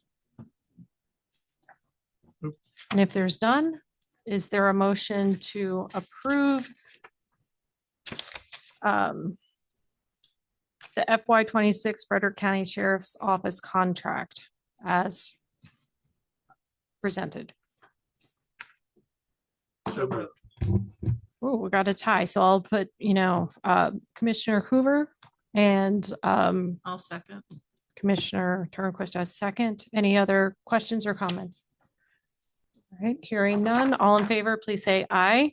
Aye. Any against? All right, motion carries 5-0. Okay, moving on, agenda item number 4 for consideration approval of FY 24 budget transfers, which you'll find on page 49 of your agenda packet. Looking at these, Ms. Willetts, the first, correct me if I'm wrong, but most of these seem like they're in line with ongoing projects that we were already aware of. Yes. Okay. Is there any in this list that would be outside of that scope that maybe are not tied to an ongoing project or a grant or whatnot? Let's see, Green Street project, equipment to finish off the concession stand, the pool repairs due to the sewer break. 22 East Main Street, just some finishing work on 22 East Main Street to replace some windows and walls. Paving, it's some paving projects, but also to put money aside for the DePaul Street paving. Everything else is pretty much, Public Works equipment is $1,000. That's just to replace 2 pieces of 15-year-old equipment. What pieces of equipment? It's a jumping jack and a tamper. They're 15 years old. There's already money in Fund 2. We're just short the $1,000 to replace both. Mm-hmm. And then the rest are to complete the projects, the picnic shelter, the scoreboard, the Rainbow Lake parking lot, the bathroom and concession stand, and the Red Trail improvements. So like for the EDA playground picnic shelter, is this one of those where we pay for it and then it's reimbursed with the grant, or is this our match? That's our match. Okay. These are all of these are just to complete our match for the projects. Okay. All right.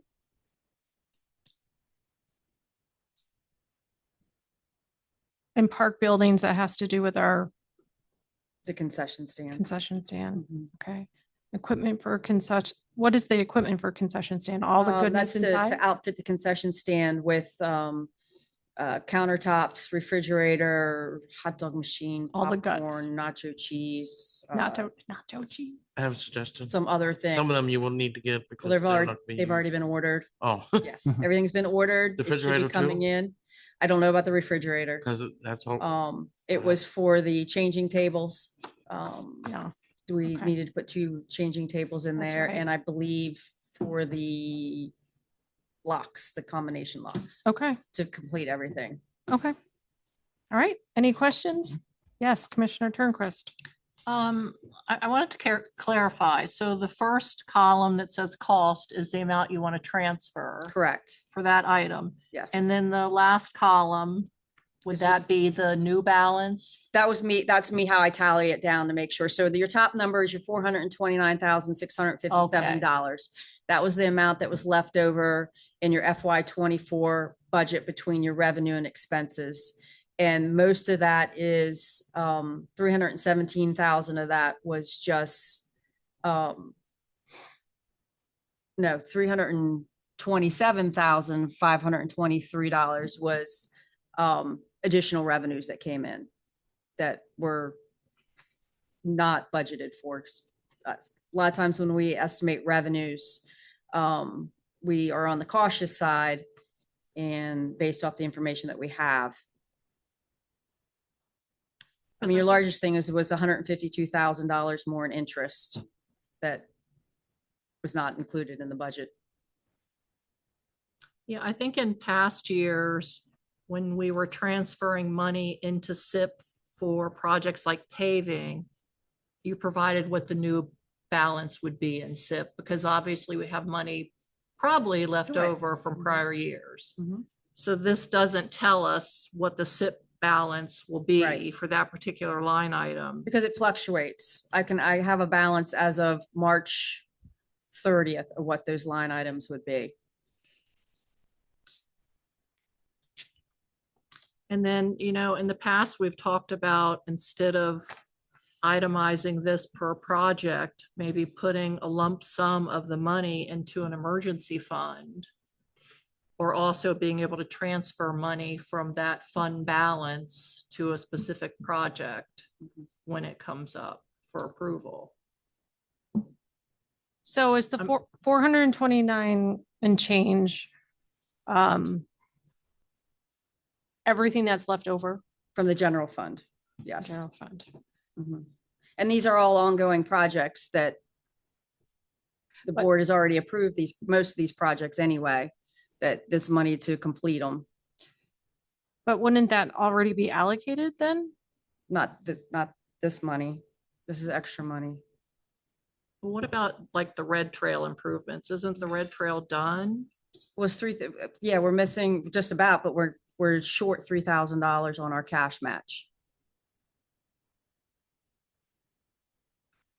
What's required to complete the project for the final invoicing. And the Red Trail is still, I think signage is waiting on that one. Where some of this money comes from, if we had budgeted $10,000 for widgets and we only spent 5, that gave us 5,000 left over. So that's where all this money came from. If we had, say we only, say we budgeted 300,000 in income for taxes, but we got 350,000. Well, that gave us an extra 50,000. So as you come down each line item, it's money that was not spent on other projects that was left over. So that's where we come up with this $400,000 or $429,000. Right, but then in essence, we've underestimated the cost of all. Well, these we additional always, projects. we always do that. We always try to budget high on expenses and low on income, so we don't get ourselves in a hole. Right. So it's kind of like a little bit of a savings account. Now, the one thing we want to do, I don't want to confuse you, but the one thing we want to do this year and your project for the ADA signage, if we see in May that we have $1,000 left over for widgets, we don't need to wait until next year, because we know we already bought, we already bought the widgets. We still have $1,000, but we can take $1,000 and transfer it and get your ADA thing. We don't have to wait a whole year. Oh, no, And we're going to do that this year. Oh, I understand. We're going to look at some of those projects instead of I- sitting and waiting for a whole year, Right. knowing we're going to have some funds left over and do some of these other projects. I understand. Yeah, I was really hoping for a grant because, so that we can look at our needs versus our, I know there's a lot of needs and money's limited. So so this would then leave nothing for a reserve fund. So I think what Well, you there's said- no fund, there's no reserve fund right now anyway. Right, I know. There's a significant shortfall in the North Seaton Avenue Green Street project. That's why such a large amount of that is going towards that project. So anything general fund can cover, it's going to be earmarked for general fund parts of the North Seaton Avenue Green Street, such as paving, streetlights, stormwater, anything that can't be funded by the water line grant. So do we, like for pool repairs, that the sewer break that was recent, correct? That was Yes. Yep. unanticipated. Unfortunately, yes. So the repair's already done? Most of the repairs are done. So we know that it's going to, 20,000 is going to cover it? Yes. Okay. And that's one that we didn't have a choice. And Right. in the past, we kind of did Band-Aids. And in the past, we wouldn't have replaced that whole line. But while we were doing it, we kept going further and the line was bad, further the line was bad. And finally I said, we're doing the whole thing. We're not Well, going to yes. piecemeal this together. Yeah, absolutely. I mean, in an emergency, you kind of have to. I was just, Right. Yeah. I just didn't know if the work was already done or if it had to go out to bid or. Because it's a very good Yeah. question. Most of the work's Yeah. done. We're still waiting for the paving to be finished.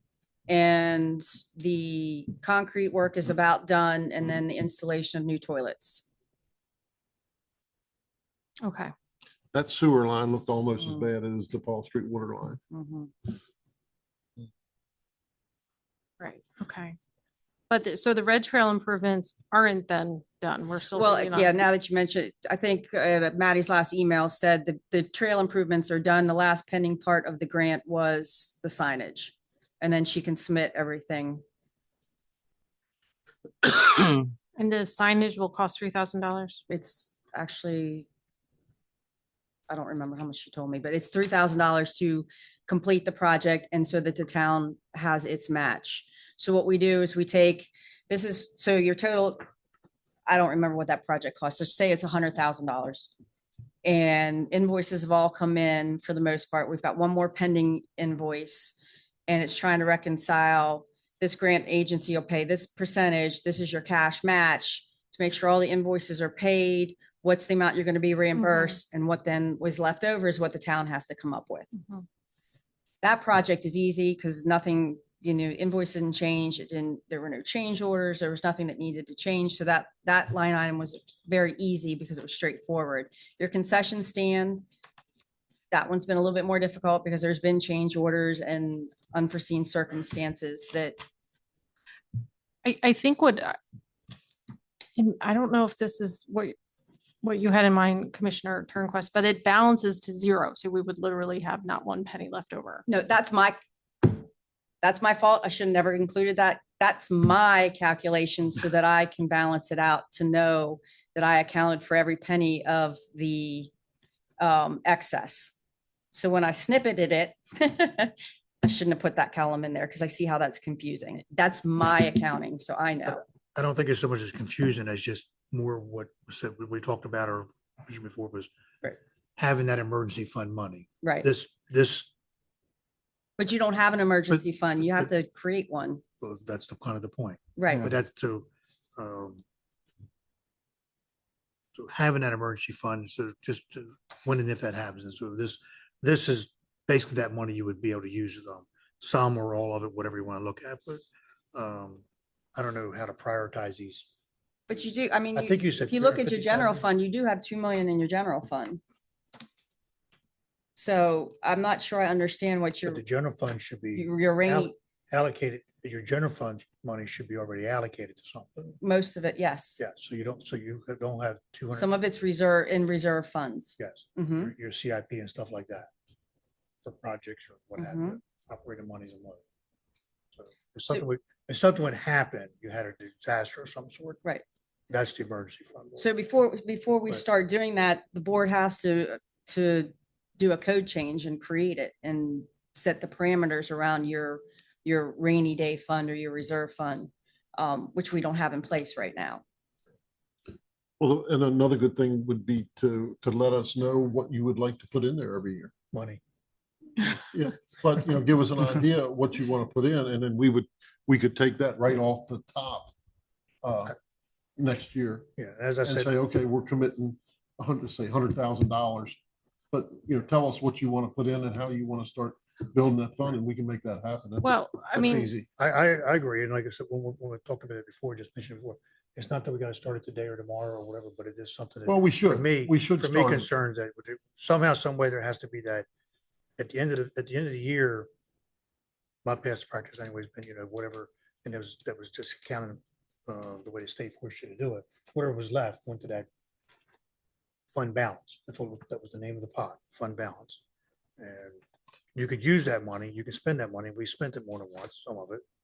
But I don't know how to prioritize these to tell you, no, don't do them. Well, But the so problem with my- doing my that goal- and putting my all goal that would be money in the into a future. fund, I think that's what got us into the situation where we have so many things that need looked at now. So I disagree well, with that. you can put it, well, for some reason that we still have 70-year-old water lines in the ground, and we have Yep. roads that need blacktopped and things like that. I So agree with that. we got to find that balance. I agree 100%. We need to put some of the money back in the emergency fund.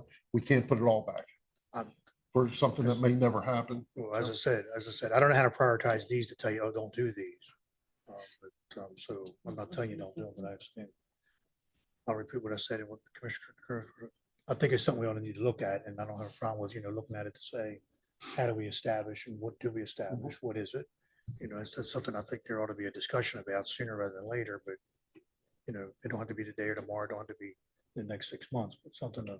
Well, I think we Something should. I something to think we consider should- down. I think Something we to, should try to do it. within the something to next seriously consider down the Couple of road. months so we can start that fund next year. Well, Because I agree, we need it. yeah. So, I feel like we Something talked about this last year and I thought there was a general consensus that we wanted to go in this direction, but we didn't have to do it in 6 months or a year, but sometime down the road. So I say now, we set a date. So I say I- we set a deadline. I agree. because I just want to clarify, if we pass all of these budget transfers, we have no money left over. Not one penny. Well, that's historically how it's been done. Right. And if you want to change it, that's fine. But the board needs to vote to make those changes. But historically, this is how it's been done. Your excess money from fiscal year to fiscal year, Mhm. you do a budget transfer and it goes from your general fund to your capital improvements fund, because that's basically the tax base that it comes from, your taxes, your revenues, fees, et cetera. So it Mhm. goes from fund one to fund two. Right. Now, obviously, these are questions for your auditors and accountant and such on the proper way to do it, and your town attorney. But it's supposed to balance out. You're not supposed to have anything just looming extra and not in its own fund, if that makes sense. I think we're allowed to have an unassigned fund balance. Like some of these, it says we're transferring to Department 60 or 30. Mhm. Is that the department there that's under coding? Mhm. I thought we always moved our extra money over to the SIP. This is fund two. So two is your fund. So two. Oh, the fund 60 two and 30 is the is the accounting department. code. Correct. So that's how, when I give this to Kim, she knows where the money gets allocated. Those are the proper codes. So two is your fund two, 6,200 basically stands for repairs and maintenance. 60 is the department, like 30 is your streets, 60s parks, 15s is buildings. And then the last number tells you specifically what project line that is. Yeah, I think it would be really helpful to see how much is in those categories currently under SIP.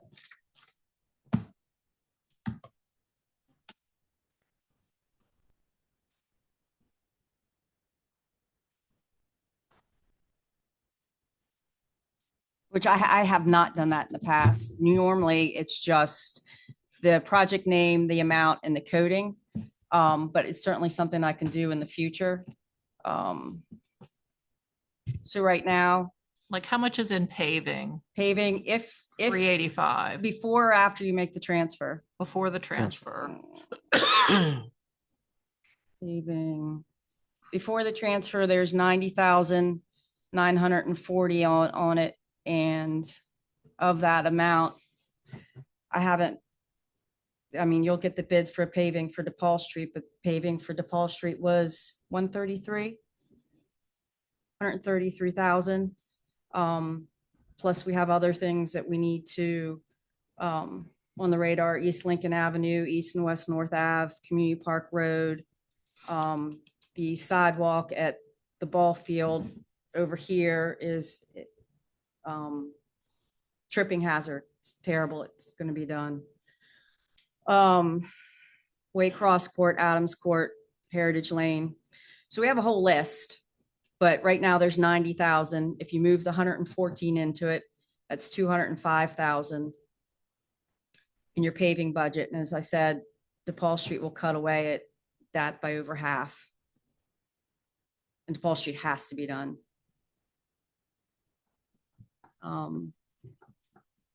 What other one you want to look? I can tell you what other ones. Rainbow Lake parking lot, do we have anything in SIP currently for that?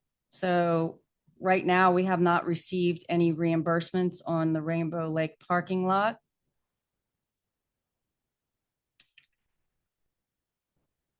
Oh, we haven't submitted any invoices in it.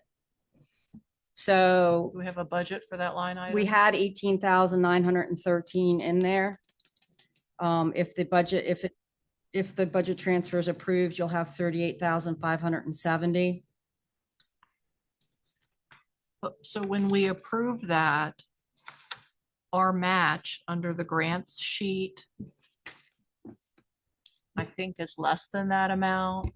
So essentially, we're approving projects and we haven't committed enough funds for the town share. That's what we're doing. Most of the times we have on the cash match.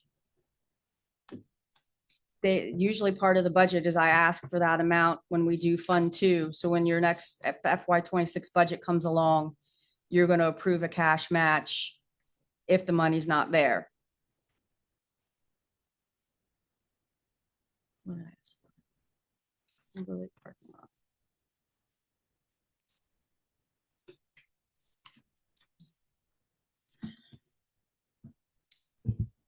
What is the consensus of the board as far as moving forward? Motion, make a motion. But my idea is I'm willing to approve this with the condition that we create, or we have a discussion before the end of the calendar year on a creation of a emergency fund.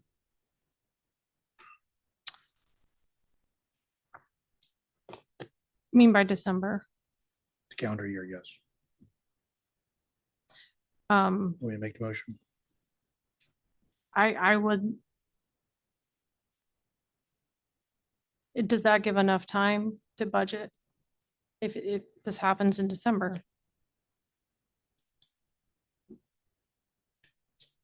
It'd be up to the board. Figure out if they make, if, what the policy comes out today. I think we should do not- it. or soo- not. I think we I should would- do it sooner.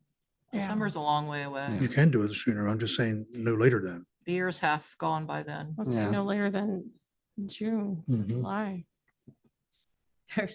I'm sorry, I cannot get that done by June. I gotta have a draft budget to you by May. Yeah, wait. June's not realistic, especially because you have to have a lot of discussions and public hearings.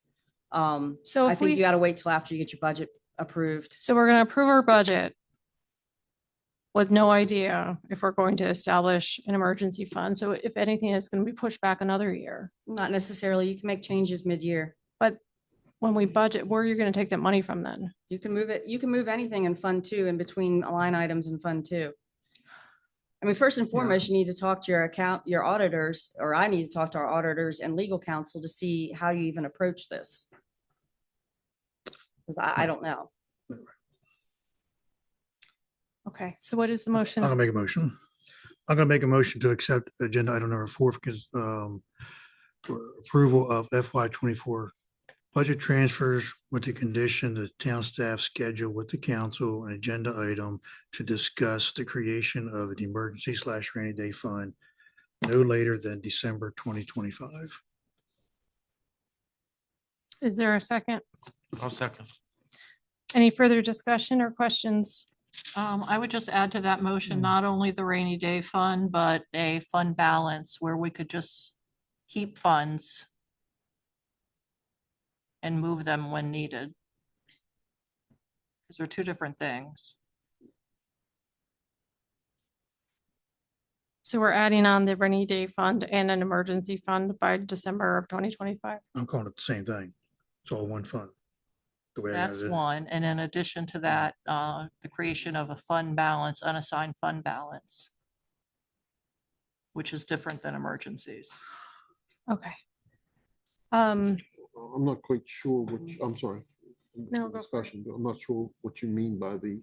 Well, so for unassigned instance, fund this, balance. this 429,000, instead of moving that to specific projects, we could move it to a line item that says unassigned fund balance.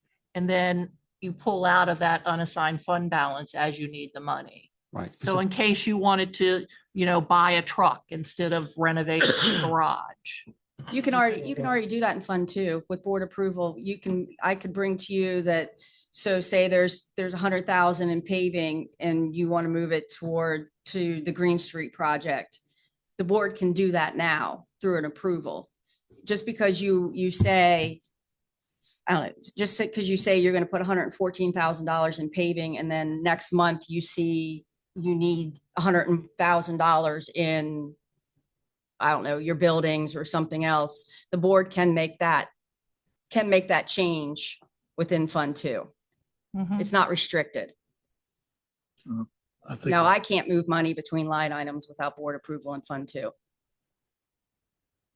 I think the motion is covering what she's asking for is the Commissioner Turnquist is asking for is to have that discussion, whether however you want to create them. So I think the motion covers what the concern, I think the concern is to then start that discussion, whether a short discussion or lengthy discussion at that time, we'll figure that out. Yeah, I mean, I'm in agreement. The only concern I have is December's a long way off. I agree. I mean, I get staff has a lot to do with the budget and that has to come first and everything, but waiting until December seems a long way away. Again, I'm not waiting to this. I'm just saying to have it done no later than that, to have it, have that It discussion. can be have that- done in October or November. If the board so says, when we do our agenda items each month, We have a if break. the board says we want to have that agenda item in September, October, or July or whatever, then that'd be the board's motion to make an agenda item at that time. But It'll start with a Anyway. conversation with the auditors to explain to them what the board wants, and then they can give us guidance on how do you approach that. the auditor make her report about October, I guess, to the board. She usually comes either at the end of the year or the first part of the next year, but they'll be here in June to start the audit. Well, you also gotta consider in September, we could have two new commissioners who won't have any knowledge of all what's going on. I'm not saying that it can't be done sooner. I'm just saying I cannot get it done I agree. before this budget is Right. done. I agree. So talking semantics, Commissioner Turnquist, when you're talking about emergency versus rainy day fund, are you suggesting, I know that female and male semantics are sometimes different. So in your head, you're probably thinking rainy day And I have fund no comment on is that. for an emergency.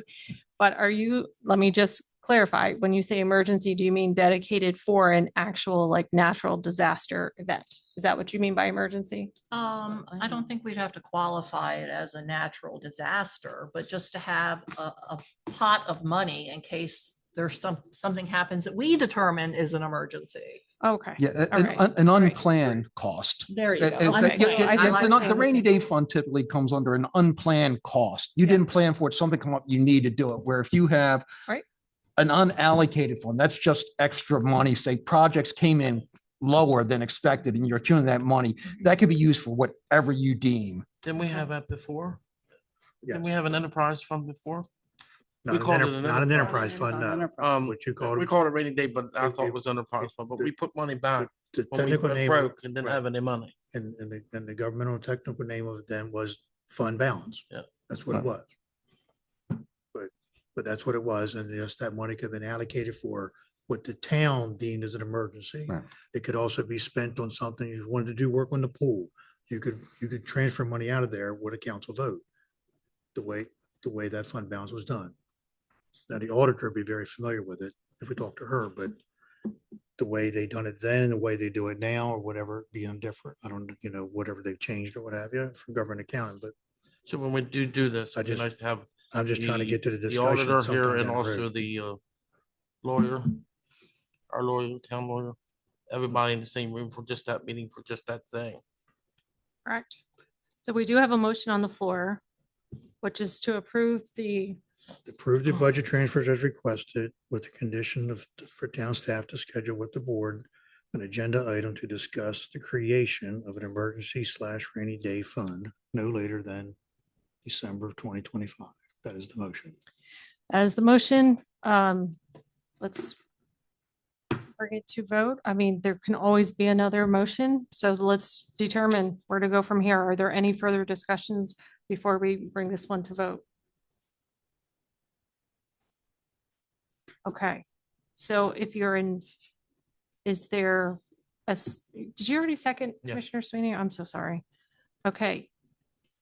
So all in favor of the motion as presented by Commissioner Hoover, please say aye.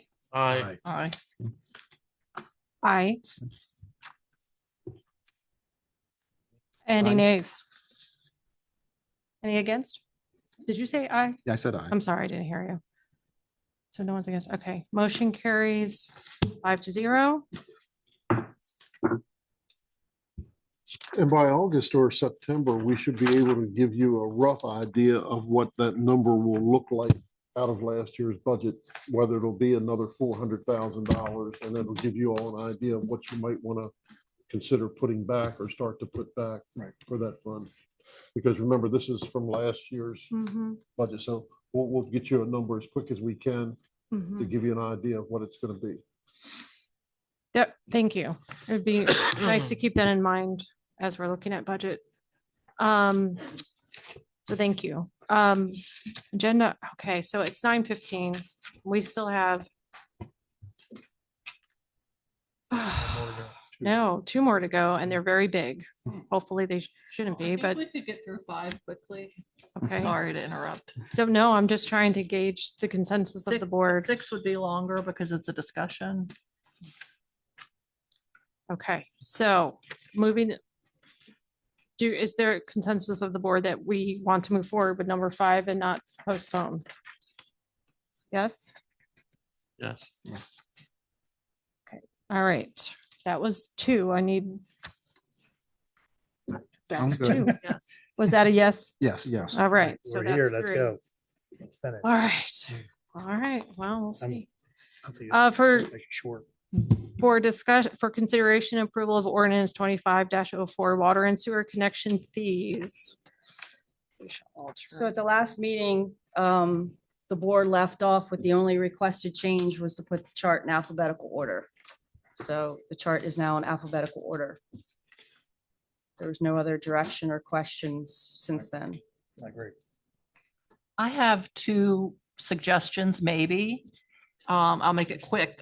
Page 1 of the new ordinance, item number C, a water connection fee payment plan is established for non-residential. Should that be may be established? What page are you on? I'm sorry. The first 51. page, 51. 51, item number C. A payment plan is established for non-residential properties. We don't always do it, correct? No, but I think what I think this is what it means, because it's what's been in there. I think what it means is that there is one in place for the ordinance. So you actually have an ordinance that establishes a water connection fee payment plan. So there is a plan that's established, but per that ordinance, you still have to apply for it. So it's not guaranteed. Okay, That's the way I interpret it. that makes sense. Okay. And then page 56 of 65, the bottom of number 2, it says ADU, single family residential unit ADU. Should that be ERU? No, I'm trying to remember. Which page? 56? Yeah, 56, the last line of item number 2, it says ADU. Oh, 2. Should it be ERU? I asked this question too. Number 2, I I'm don't see sorry. ADU referenced anywhere else. Number 2. Do you know what Number 2, the ADU equivalent stands? Oh, it says Single ADU is average daily usage. Yes, thank you. That's what it is. So that Yeah. is correct. Average daily usage. Mhm. Okay. Yes. Think that's all I have. I'll just go through the sewer I part. couldn't see it. Okay, then I'm good. That's all I Okay. had.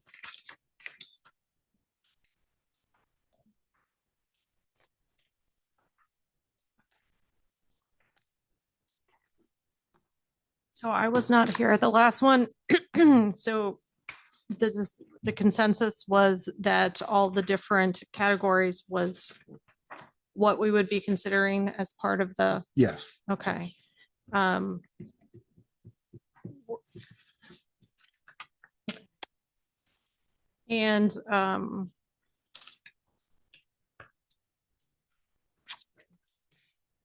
getting late and it's hard to think. So we're going to use the multiplier. And also look at historical usage for a year. Yes. Well, I think Clark said last time we would only look at historical usage if they weren't on the list. Like if the type of business wasn't on this list. That's correct. I'm sorry. You're correct, Commissioner Turnquist. So if the business is on the list, we wouldn't reevaluate it in a year, Correct. only if we set a rate based on historical for businesses not on the list. So according to this, and I think I got clarification from Clark last time.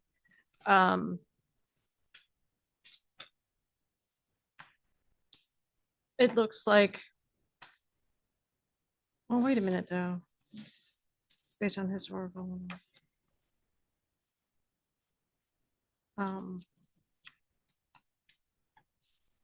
Oh, if it was, okay. So, the only time we look at a full year for historical is if it's not on the list.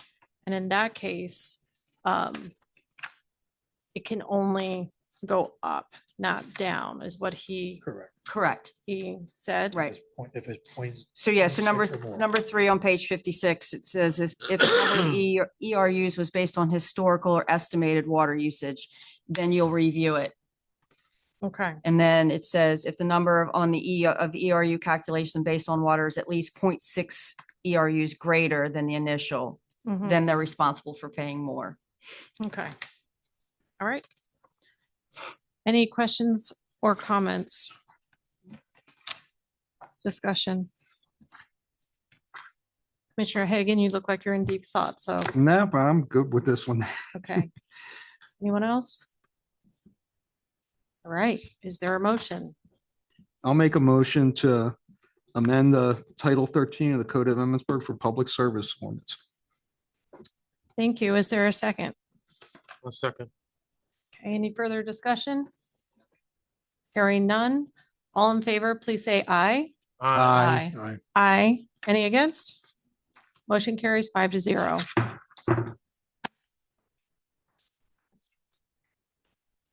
And with that, we're coming up at 9:25 for a discussion FY 26 water rates.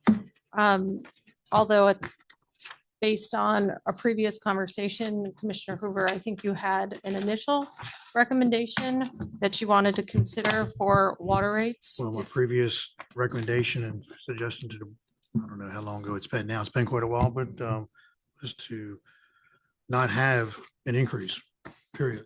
So the ordinance that was created 2-3 years ago now was for 5 consecutive years. So the ordinance that you have requires it to be a 36% increase across the board for those 5 consecutive years.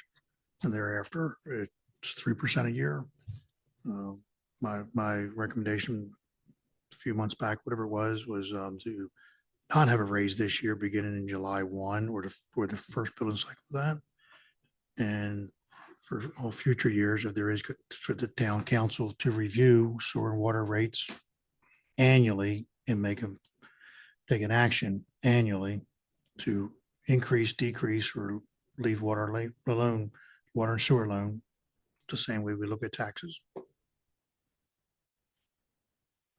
So you're saying you're suggesting a 0% increase for FY 26 for water? Yes, because that's the rate that is currently mandated by ordinance to be increased 36%. Right. You're suggesting 0%. I'm suggesting that ordinance that was created 2 or 3 years ago to be amended, or the now ordinance to be amended. That You don't want the That'd be a- 3%? I want the council to be required to review it annually to establish, is it 3%, is it 5%, or is it 0%, or what is it? Or is it, I thought you said you didn't want it to increase above, what did you say? Inflation? No. well, I mean, I want the council to, I want the council to be responsible to make a annual vote on it, Yeah, I think I'm gonna, an action, to take an yeah, action. I agree with him. I don't think we should increase it for the FY 26. But I think we have to review it. I don't want to get into this position that we go another 10 or 15 years and nobody addresses this while it's building. We can't ever let that happen again. That's my point in requiring that the order Yeah, be required. right. Well, that's why I said I agree with Evaluated annually. Yeah. Well, last time we looked at the water rates, and I think it was the last discussion, and we had all these facts in front of us, and this is before training over at FEMA was temporarily or permanently shut down. Even with, if we kept the 36% increase across 5 years, the numbers that we were given said that we still weren't going to make ends meet. And my question back was, at what point do we continue to put this on the backs of our residents? Right?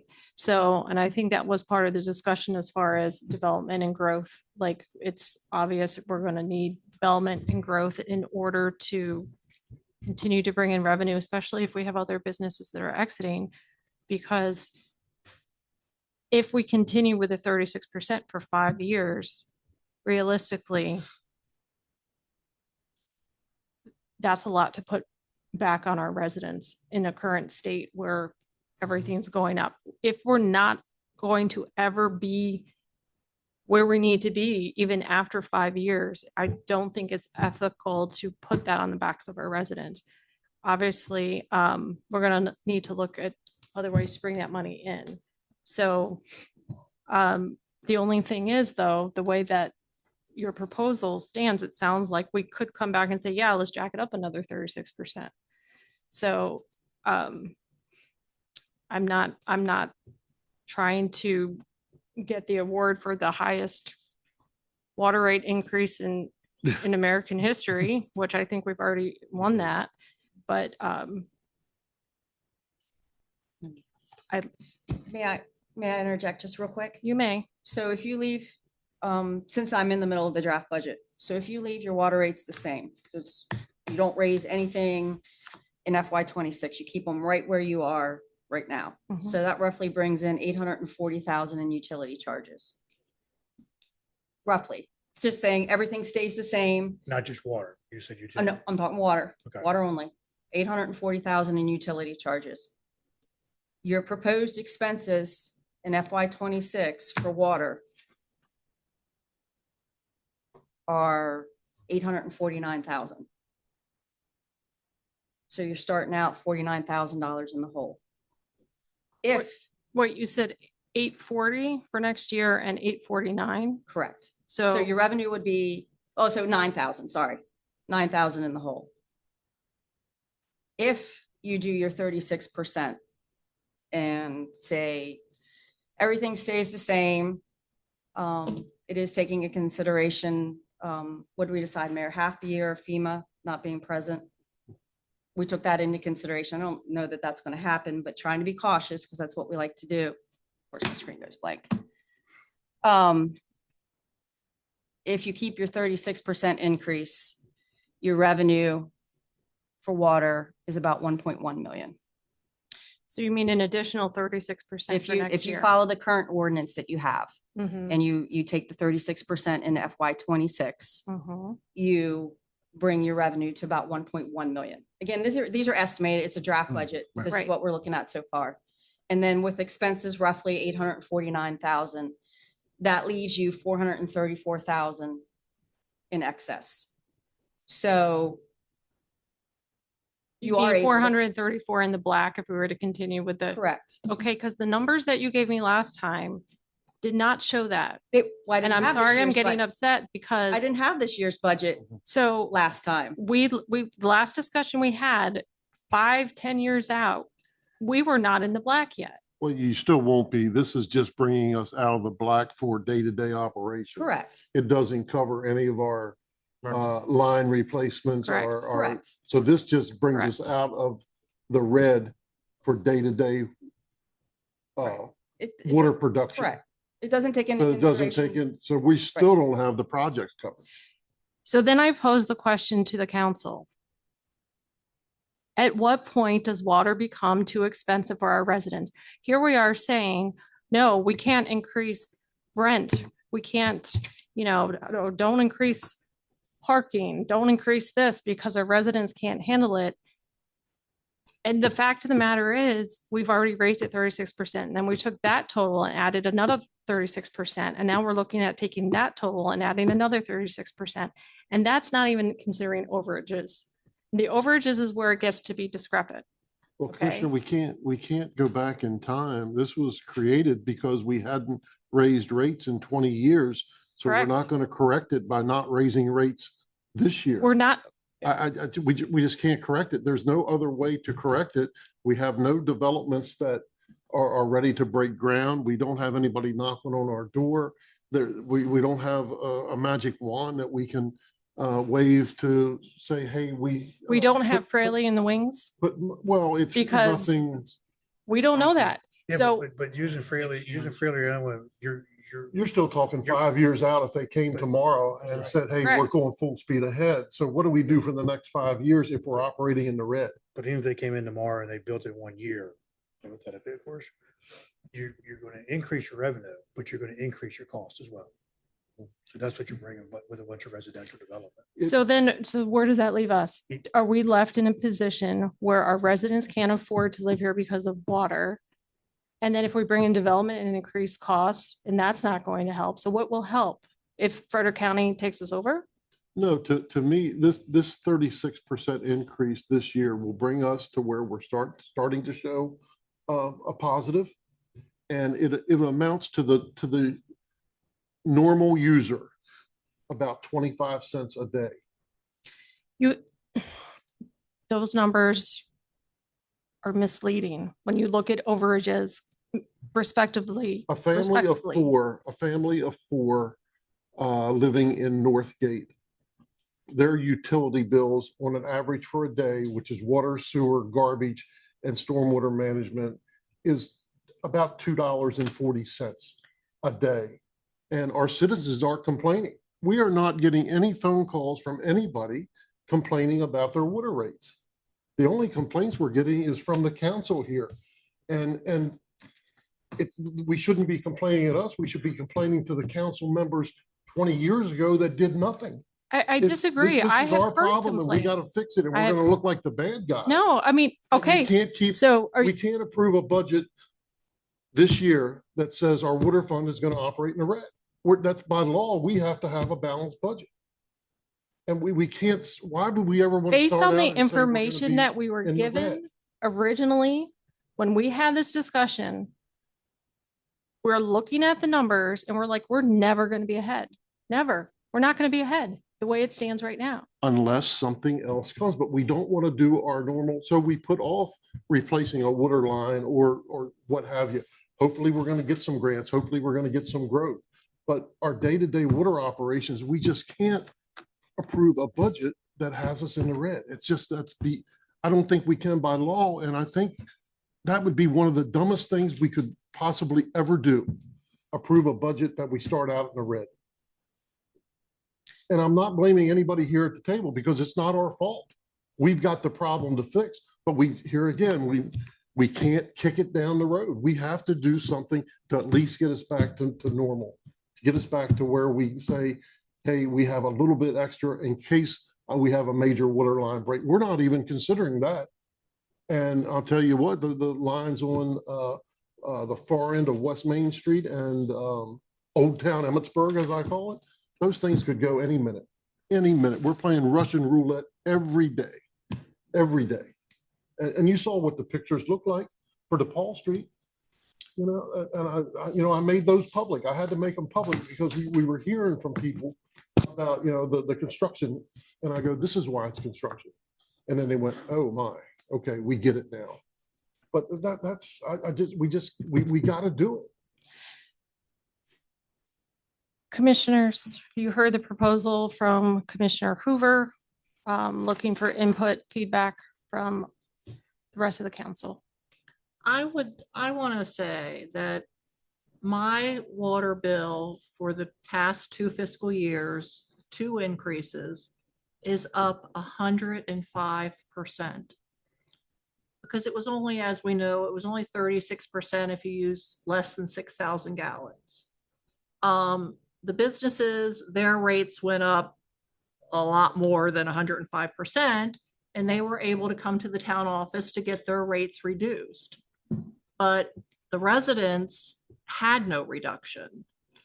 Well, Commissioner, I want to correct you one thing. The businesses did not get theirs reduced unless it was because of the main size going into their property that was required for fire protection for sprinkler systems. So we didn't reduce anyone just to say, oh, we feel bad for you. We're going to Right, it was reduce your. due to the So fire it was due sprinkler. to Right, their sprinkler line system. size, right. So we didn't just pick a business. and No, say, it "We're was gonna not reduce." Okay. arbitrary. Just so It was- everybody's clear. Yes, it was not arbitrary. It was if they had a fire sprinkler system where otherwise they could have used a smaller line. Which is an ordinance, by the way. Right. There is an Yeah. ordinance to cover that. But the fact is, the rates for most or some were reduced. The residents didn't have that same opportunity to have their rates reduced. So like I said, mine was 105% over 2 years. Here again, it wasn't because of usage. It was because of the fire sprinkler system. No, I'm. Your talking about my your personal bill rate. is because of the water you're using. It's not because of the size of the main going into your I house, agree. I okay? agree with that. I- I'm not suggesting that it is. Well, that's not I'm- what you just said again. You said the same thing over again. So that I, you didn't have the opportunity to have yours reduced. Correct, because I didn't fall into that criteria. But as a resident, my bill increased 105% over 2 years. So if we're talking 840K in utility charges, there's other revenue that goes into that projection. Well, and if you want to talk about your bill, which I don't like doing, but you also have a swimming pool. You also have a full house of people living there. So, we don't tell you how many people live there. We can't tell you not to have a swimming pool. But if you have a swimming pool, your water bill is going to be more than Mrs. Smith, who doesn't have a swimming pool. It's not more based on increased usage. It's more based on the same amount. If you take a 30,000 gallon usage based on the same amount, it's up 105%. It's not based on increased usage or decreased usage. so that's the part that is misleading, because when you say a typical family of four, they're only paying another 25 cents. It depends on your family of four and what they're doing, because I know in the summer, there's only 3 in my house. And my bill in the summer, because I have some plants out front that I water occasionally, it's a lot more in the summer. So what ends up happening?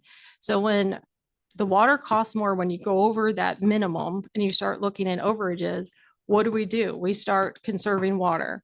Okay, we're not going to have a garden this year. Maybe we get rid of the pool. And then what happens? So then consumption goes down, and then we're back in the same position that we're in now. Because if people stop using as much water as they're using right now, we're going to have a problem. And that's what's going to happen. People are going to stop doing those things.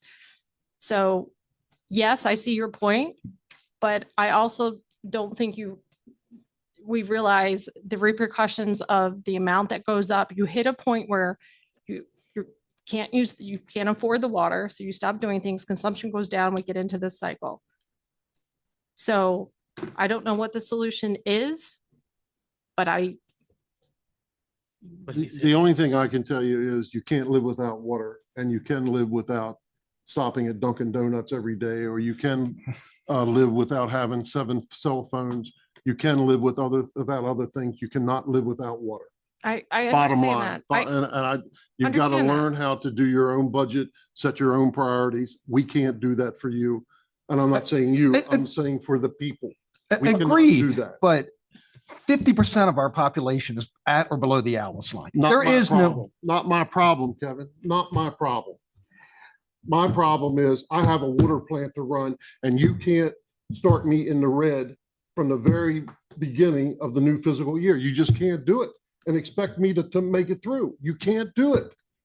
Now would you do that with your Well, no, own budget? no, Would you go out and there's buy- no easy would you answer. go out and buy but- cars and buy all this stuff knowing, but. in But where's the December, break meaning point you for our weren't gonna be populace? able Where is the to- break point? Yeah. Well, That's the thing. We're I don't losing know the- businesses. We say we can't raise the rent or we have to make all these deals for businesses to come in because, and then we're at the same time, if water's too high, no one's going to want to come here. We've already heard that from businesses. We don't want to come there because the water's too high. I haven't heard that from anyone. Okay. I don't know where you get that from. I will send you And the we have email. not heard it. There's nobody coming in here jumping up and down, paying their water bill. I'm here 3 to 4 days a week and nobody is coming in complaining. Most of them are saying, we know what the problem is. We need the water. We know you're doing the best job you can. Thank you for what you're doing. When you I say don't it think comes, people are saying that, oh, you're sitting on your hands and not doing it. I think people appreciate the work that everybody's doing to it. But when I walked the streets before the last campaign, the number one complaint I heard was water. Mhm, And I know the election before that, that was the same complaint then. mhm. And they only complain until something else comes up. Then it's because they can't park on the streets during snowstorms and they forget about the water. If you think about it, you only hear that for 3 months until something else comes up and they forget about it until we keep bringing it up. Now, tomorrow it's going to be the topic all over town. But my question to you is, how are we going to operate knowing we're starting out in the red in the water fund? How do So- I manage that? So let's entertain the idea of going up another 36%. What happens when businesses pull out and we lose residents?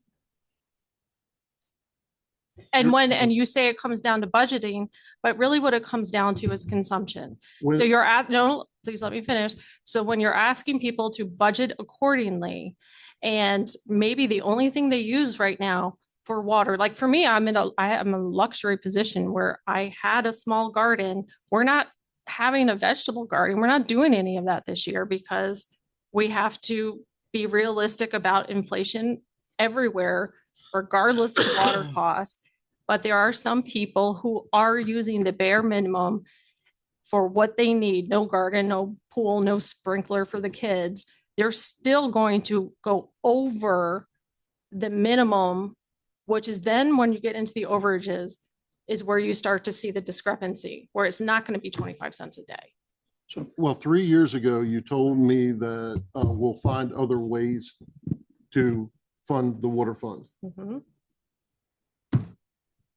Where are they? What we could, just as a Where are they? proposal here, what the break even, because I agree with you, you don't want to go into the red. Too much of an accountant of being countered. I have that. What is the minimum increase we could get away with to break even? Thank you. That's kind of what I'm sitting here. I know where you're at. Town staff and you, I understand that. And it sounds like some or most of the board, I think of where they're at and what I said. I stand by what I said, but at the same point, listen to the arguments. Is there a happy medium? Is there a happy medium? I mean, the $9,000 is obviously your. And that's with And no then- unforeseen. Yeah, I was gonna say, I mean, that's $9,000. playing Russian roulette. yeah, I don't want to say, well, let's do a calculation, find $9,000. I don't want to say that, but I'm saying, so what's a happy, where do we find a happy medium that we all say, okay, well, then we can live with this, or we can't live with this, whatever it may be. But all the arguing and fighting and back and forth is getting us absolutely zero, other than looking stupid. But see, we're also not the only ones going to do this. Everybody else is going to raise theirs this year also. You're I mean, exactly right. I don't know what they're going to raise it, but they're going to have Yeah. to raise it a lot. Because everybody did the same thing. They did the exact same thing we did, where they kept kicking the can down the road and now they're in the same boat. Right. That's why I said we Sitting can't, now trying to not kick the can. right? We can't have something. That's Is why it's there- like you said, every year. Is Great there- idea. So it doesn't get kicked down the Is road. there another proposal on the table of a different number? I think we need to know a percentage that will say, give us a Want me to take- 2% cushion above what our expected operating cost is, or come up with a percentage. That's something here that, so we're not in the red, but it's not a 36% increase. Right. What do we tell the people out on Waynesboro Pike that have lines that we're repairing 7 or 8 times a year? So what I would, okay, so first of all, I think your proposal would still address this, right? Because what you're, Address what? address, so what you're saying is not to go forward with the 36%. And that would come back before the board. beginning of each year to determine what the appropriate percentage should be. I kind of paraphrased. Yeah, Um, but what are you addressing? I'm not. I'm missing so something. like, I don't see how that negates the motion, the idea or the suggestion on the floor. We're gonna need Well, some kind of there's no percentage for mo- them to do the budget for this year. But at this point, there's no motion. No, I'm My- talking my about, Point being, right. if we're not going to agree upon not having a raise, then what's the number to agree upon? Or are we going to agree upon? 10%, 15%. Leave what was done alone, meaning make no change, or are we going to agree with 50%? Well, not 50%, but 50% of the 36% or whatever. So 18%, or are we going to agree with 10%, 3%, 35%? What's a number that we can agree with that makes sense, makes the budget reasonably make sense, makes, some less of a burden for businesses as well as residents, but to not continue with the flow. I mean, my goal is to not continue with the flow of 36%. Yeah. But I can work with, let's find something that makes a happy medium. that Yeah, makes I mean, I would say go with 20 and reevaluate in halfway through the year. Is this 20 going to be work or do we have to raise it to 36? I don't think we should just pull a number out of the air. Well, they're going to need a number to do the budget, correct? You're going to need some kind of rate. We should be able to know what the percentage is to meet a $9,000 gap. But here's the thing, when we get the numbers, I don't want to see the numbers with all the additional things that need to be done. I want to see the numbers of the next couple of years for operating costs, because when we last had this discussion, it wasn't just operating costs. It was everything else included, which is where I said we're never going to catch up. But then I think it was Commissioner Turnquist said, we're not factoring in grants and loans and everything else. And the answer was correct. So I don't think you should. that was, I think you have to plan that you're paying for everything. I do agree with that. so then what's the point of us just looking at operation costs? If we have to plan that way? Because your operation costs, any excess goes into your CIP. So if you have nothing left over from fiscal year 24, because that's what we just did. If there's no excess from FY 24 in your water fund, there's no money that then boosts your cash reserves. Does that make sense? So do we look at postponing this and coming back to looking at operational costs and what that percentage would be going from there? I'm open. Operational costs are budgeted yearly. You could look at trends to see how much it increases every year, but you won't have line by line operational costs. Well, we just established we'd be 9,000 in the hole if we didn't do anything, correct? Based off of what we're estimating for water expenses this year and what we estimated for utility costs or utility revenue from FY 25. So FY 25, we estimated 840,000. That's what we estimated. This year, we're estimating expenses at 849. I'm not sure honest, specific. That's all we can ask you to do is give us your And I best just wanted to faith estimate. clarify one thing. The overages are 26% from FY 26 to FY 25 to 26. Your first year is when those percentages were all over the place for one reason or another, and I'm not going to defend it. I think it was miscommunication on staff's part, the consultant's part. But going forward, those overages are 26%. They're not the large, I just calculated it. They're not the large changes. But Okay. I just wanted to clarify that so that everybody had the I same mean, I don't think information. that helps when we were talking about 26 or 36. The overages are 26. Okay, so there's a That's new just number. That's just the overages. That's not the. Every time we have a discussion, the numbers change. No, the numbers are the same. That No, was the they're not. ordinance. That's the first time I The heard ordinance that was 26%. approved 3 years ago, those numbers haven't changed. They've been in place with the board approved. We have not changed those numbers. Those are the numbers we pull out of the ordinance because that's what was approved. We're not making up numbers. Now, Okay, well, we are you can looking also- at the water budget or the water operating budget, or you're looking at the SIP budget, the CIP budget? Those are two separate things for your water. Yes, if you look at your water CIP, you are in the red. Whether we're in the red or not does not negate the fact that this council has received different numbers consistently since I've been on this board. Well, the ordinance has been the same No, for 3 I'm sorry, years. excuse me. This is my turn. This is Okay. our meeting, not yours. Okay. So We can go back. No, excuse me. No, Excuse me. no. I don't expect you to talk to our staff that way. Whose Commissioner. meeting is it, You don't- Mr. you Mayor? shouldn't be You have talking to told our me staff that way. routinely, do whatever you want. This is your meeting when I try to consult you for help. Not to Do what you disrespect want my to staff. do. So it is the council's meeting.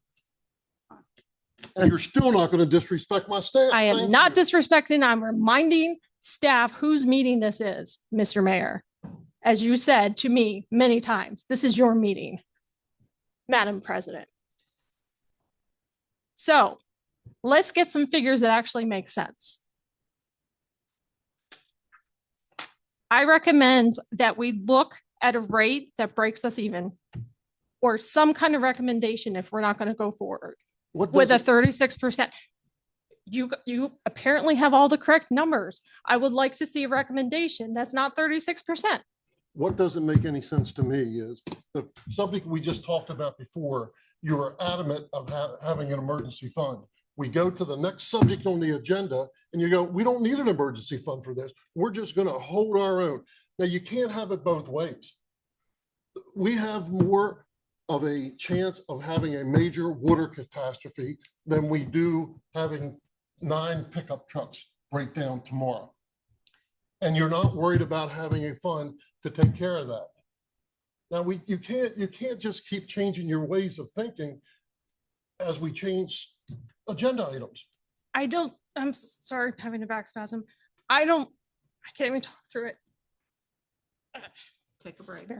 My whole thing is, we talked about this when I was a commissioner and we said, we'll do the 36% for 5 years and then we'll look at it. We're coming to a point now where we could do 36% this year. We will be ahead. We will be putting a surplus back and we'll still do to the citizens what we told them what we would do. We will cut the next 2 years of 36% out with no increase. We went from 5 years to 3 years. We've accomplished what we needed to accomplish. We're in the black. We have a surplus and we can start looking at other projects. I can't see what's wrong with that. I really can't see what's wrong with that. Okay. I'm not going to continue the argument. What I'd like to know, council, is where would you like the direction to go for this? Well, I agree with Commissioner Hoover that we amend the ordinance to remove 36%, to remove any amount in the actual ordinance, and that we have to vote yearly to set a fixed amount for that fiscal year.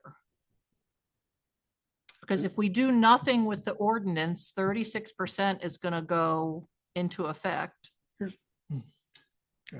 And just so you know, if you do that every On year, July you're 1st. costing the town money by having to have public hearings, having to have announcements put out in the newspaper. So you're costing several $1,000s every time we do that, if we look at that yearly and make those changes yearly. What if we put the amendment, as I understand what you're saying, I kind of agree with it. If instead we put it in that it's tied to the inflation rate and it automatically increases by the inflation rate unless something is done. But an action that board steps in and We says. talked about that for the few, because the current ordinance says on the 6th year, the 6th year goes to 3%. And then we talked about that making that CIP. CPI rather, on whatever month, but I'm still looking for it to find out, is there a happy medium other than the 36 and other than 0? So my recommendation is to request that we have some numbers on a just split it in half or something, 18 at an 18%. What does that get us? I'd like to see if Because- where it covered our operating budget plus 10%. Yeah, 'cause if we look at what does 18% get us, and if we had to, then you double that as a vote next year or whatever, but I do want to mostly get away from just that automatic, it's going to be this much meaning 36%. If we done 18%, I'm just picking a number out of the air because it's half. If it's 18%, do we do, I don't want to see the 36%. I don't think that's unreasonable to ask to reduce it less than 36%. If zero is just as unreasonable, maybe not. What's, I'm looking for, we, a way to find, let's not screw the town over, let's not screw. right. We the can't be buyer. in the red, point blank. agree with I think to say we're going to go operating costs on the dead is an abdication of our responsibility to do that. The mayor said, What we need to do to get that and plus some, I'm not comfortable with 36%, but I would never agree to go into the red. I agree. So why don't we start with what percentage would put us in the black? Based on the estimated numbers that we have. Well, that's why I said, I'm thinking, I'd We like should to be see able to what would we calculate need to this, keep us $9,000. at a 10% in the black? So FY '24, we had money left over, correct, at the end of the year in the water fund? Are we projected to have any funding left That over? ARPA money, That's didn't you? because we had the $350,000 That of was the ARPA money. That That's was, the only thing that kept us. that's where you got the, not, I guess you Are call it we, surplus. how's our, That was we ARPA money projected out surplus. to year end yet in the water fund? Not yet. We're not done. Yeah, if we could look at that, that would be. Yeah, I helpful. mean, that's on her list. And then to look, see a For that. proposed budget without an increase for FY '26 would be helpful. Well, that's the 840 if you don't do an increase. If everything stays the same, obviously we can't predict usage. Right, but So if everything were to stay the same, everybody used the same amount of water, FEMA stays in business, you're projected to bring in 840,000 in which is in the red, utility revenue. even though No. it's $9,000. It's 9,000 in the hole. Right, that's something we shouldn't be doing. That's happy. I So agree, we what can't just keep percentage- raising it. That's without So- FEMA. But We there's other should be able to- income that comes into the water fund besides user fees, utility charges. No, not the utility charge. Utility charge is just your water revenue. So Right, we but- should be able to calculate what the percentage would be to break even, what the percentage would be to be 10% above that. What makes it difficult is all the different line sizes, all the different rates and all the different users. Correct. It can be done. It's not something that's done overnight, but it can be done. And it's nothing to say that we're even going to be accurate because come this summer, we may have a lot of people not using water again You after might, seeing or what it you might not have costs. FEMA. Right. So So and that, because that's gonna drop it down drastically. Correct? How much water does FEMA use? About 24. Yeah. Quarter. A lot. These are a lot. Can we get Million. numbers that show what it would be if we did a 10, a 15, and a 20% increase, what those numbers would be? Sure. I'll make a motion that the staff provide us with the It's rates that discussion. have No been. motion. No motion. It's Sorry. just It's discussion. not my place. Is that- Sorry. direction to staff is what you're saying, Commissioner Hoover? Direction to staff as Thank you. That we 10, have 20, 10% 10, 15, 20? in the black. 10, 15, and 20%. I would like to modify that and include what is the percentage that would give us that 9,000 and then we'll go above 10%. 10. It is 10%? I would say at least 10. That, okay. I don't Uh, know why I'm having trouble communicating. So what percentage? Is it a 6% increase that will get us Oh, I that don't know. She's 9,000? gonna give it to us. That's what I'm saying. No, you want to be whatever it is. What I would like to know what that percentage is, and then we can look at 10, 15, 20. Okay.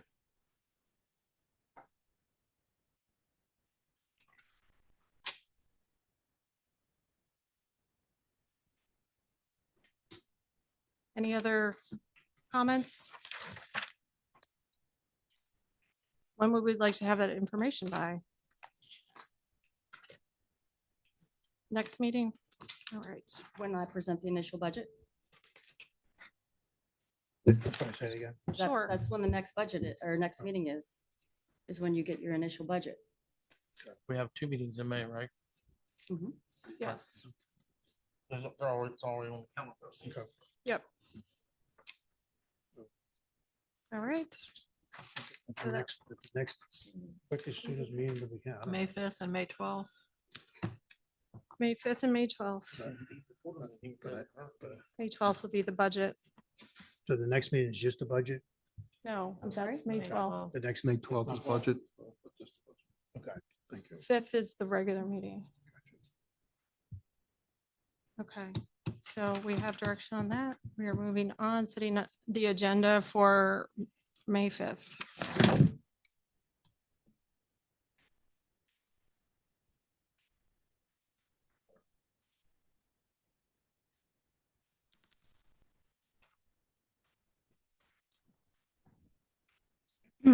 For admin would be for consideration approval of additional space for Cedar Avenue Garden.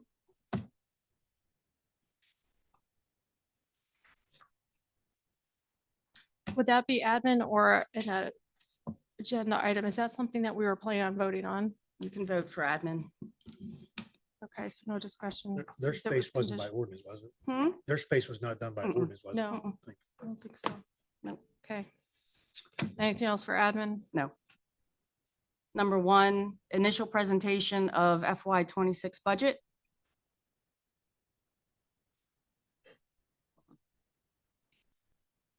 Number two, for consideration, adoption of resolution 2025-01R, declaring the official intent of the town of Emmitsburg to reimburse from tax exempt bonds expenditures to be incurred with respect to the North Seaton Avenue Waterline Replacement and Green Street project prior to the issuance of debt. It's a requirement. Number three, excuse me.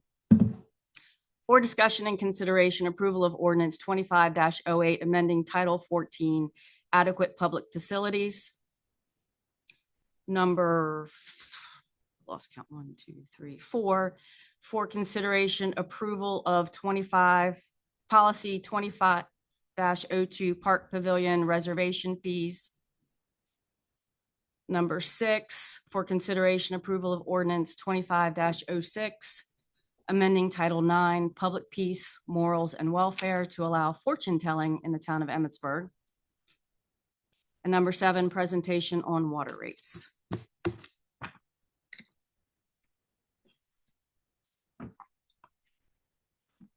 Follow into water rates.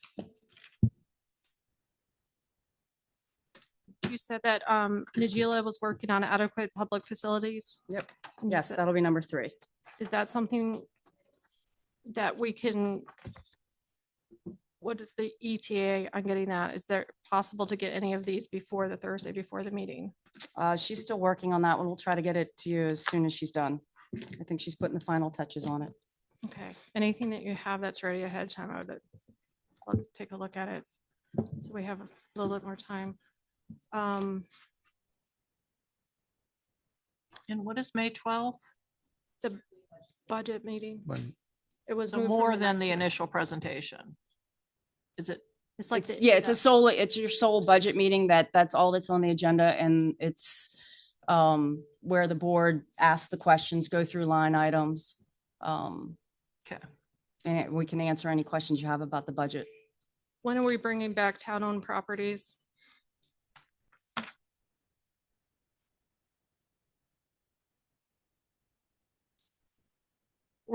We said we would like additional information on town-owned properties next meeting.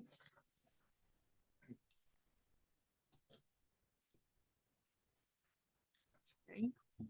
When would you like? The to do that? APFO will probably take a while. It's quite a lengthy ordinance, I So believe. June? All right, so we'll put that down for June agenda.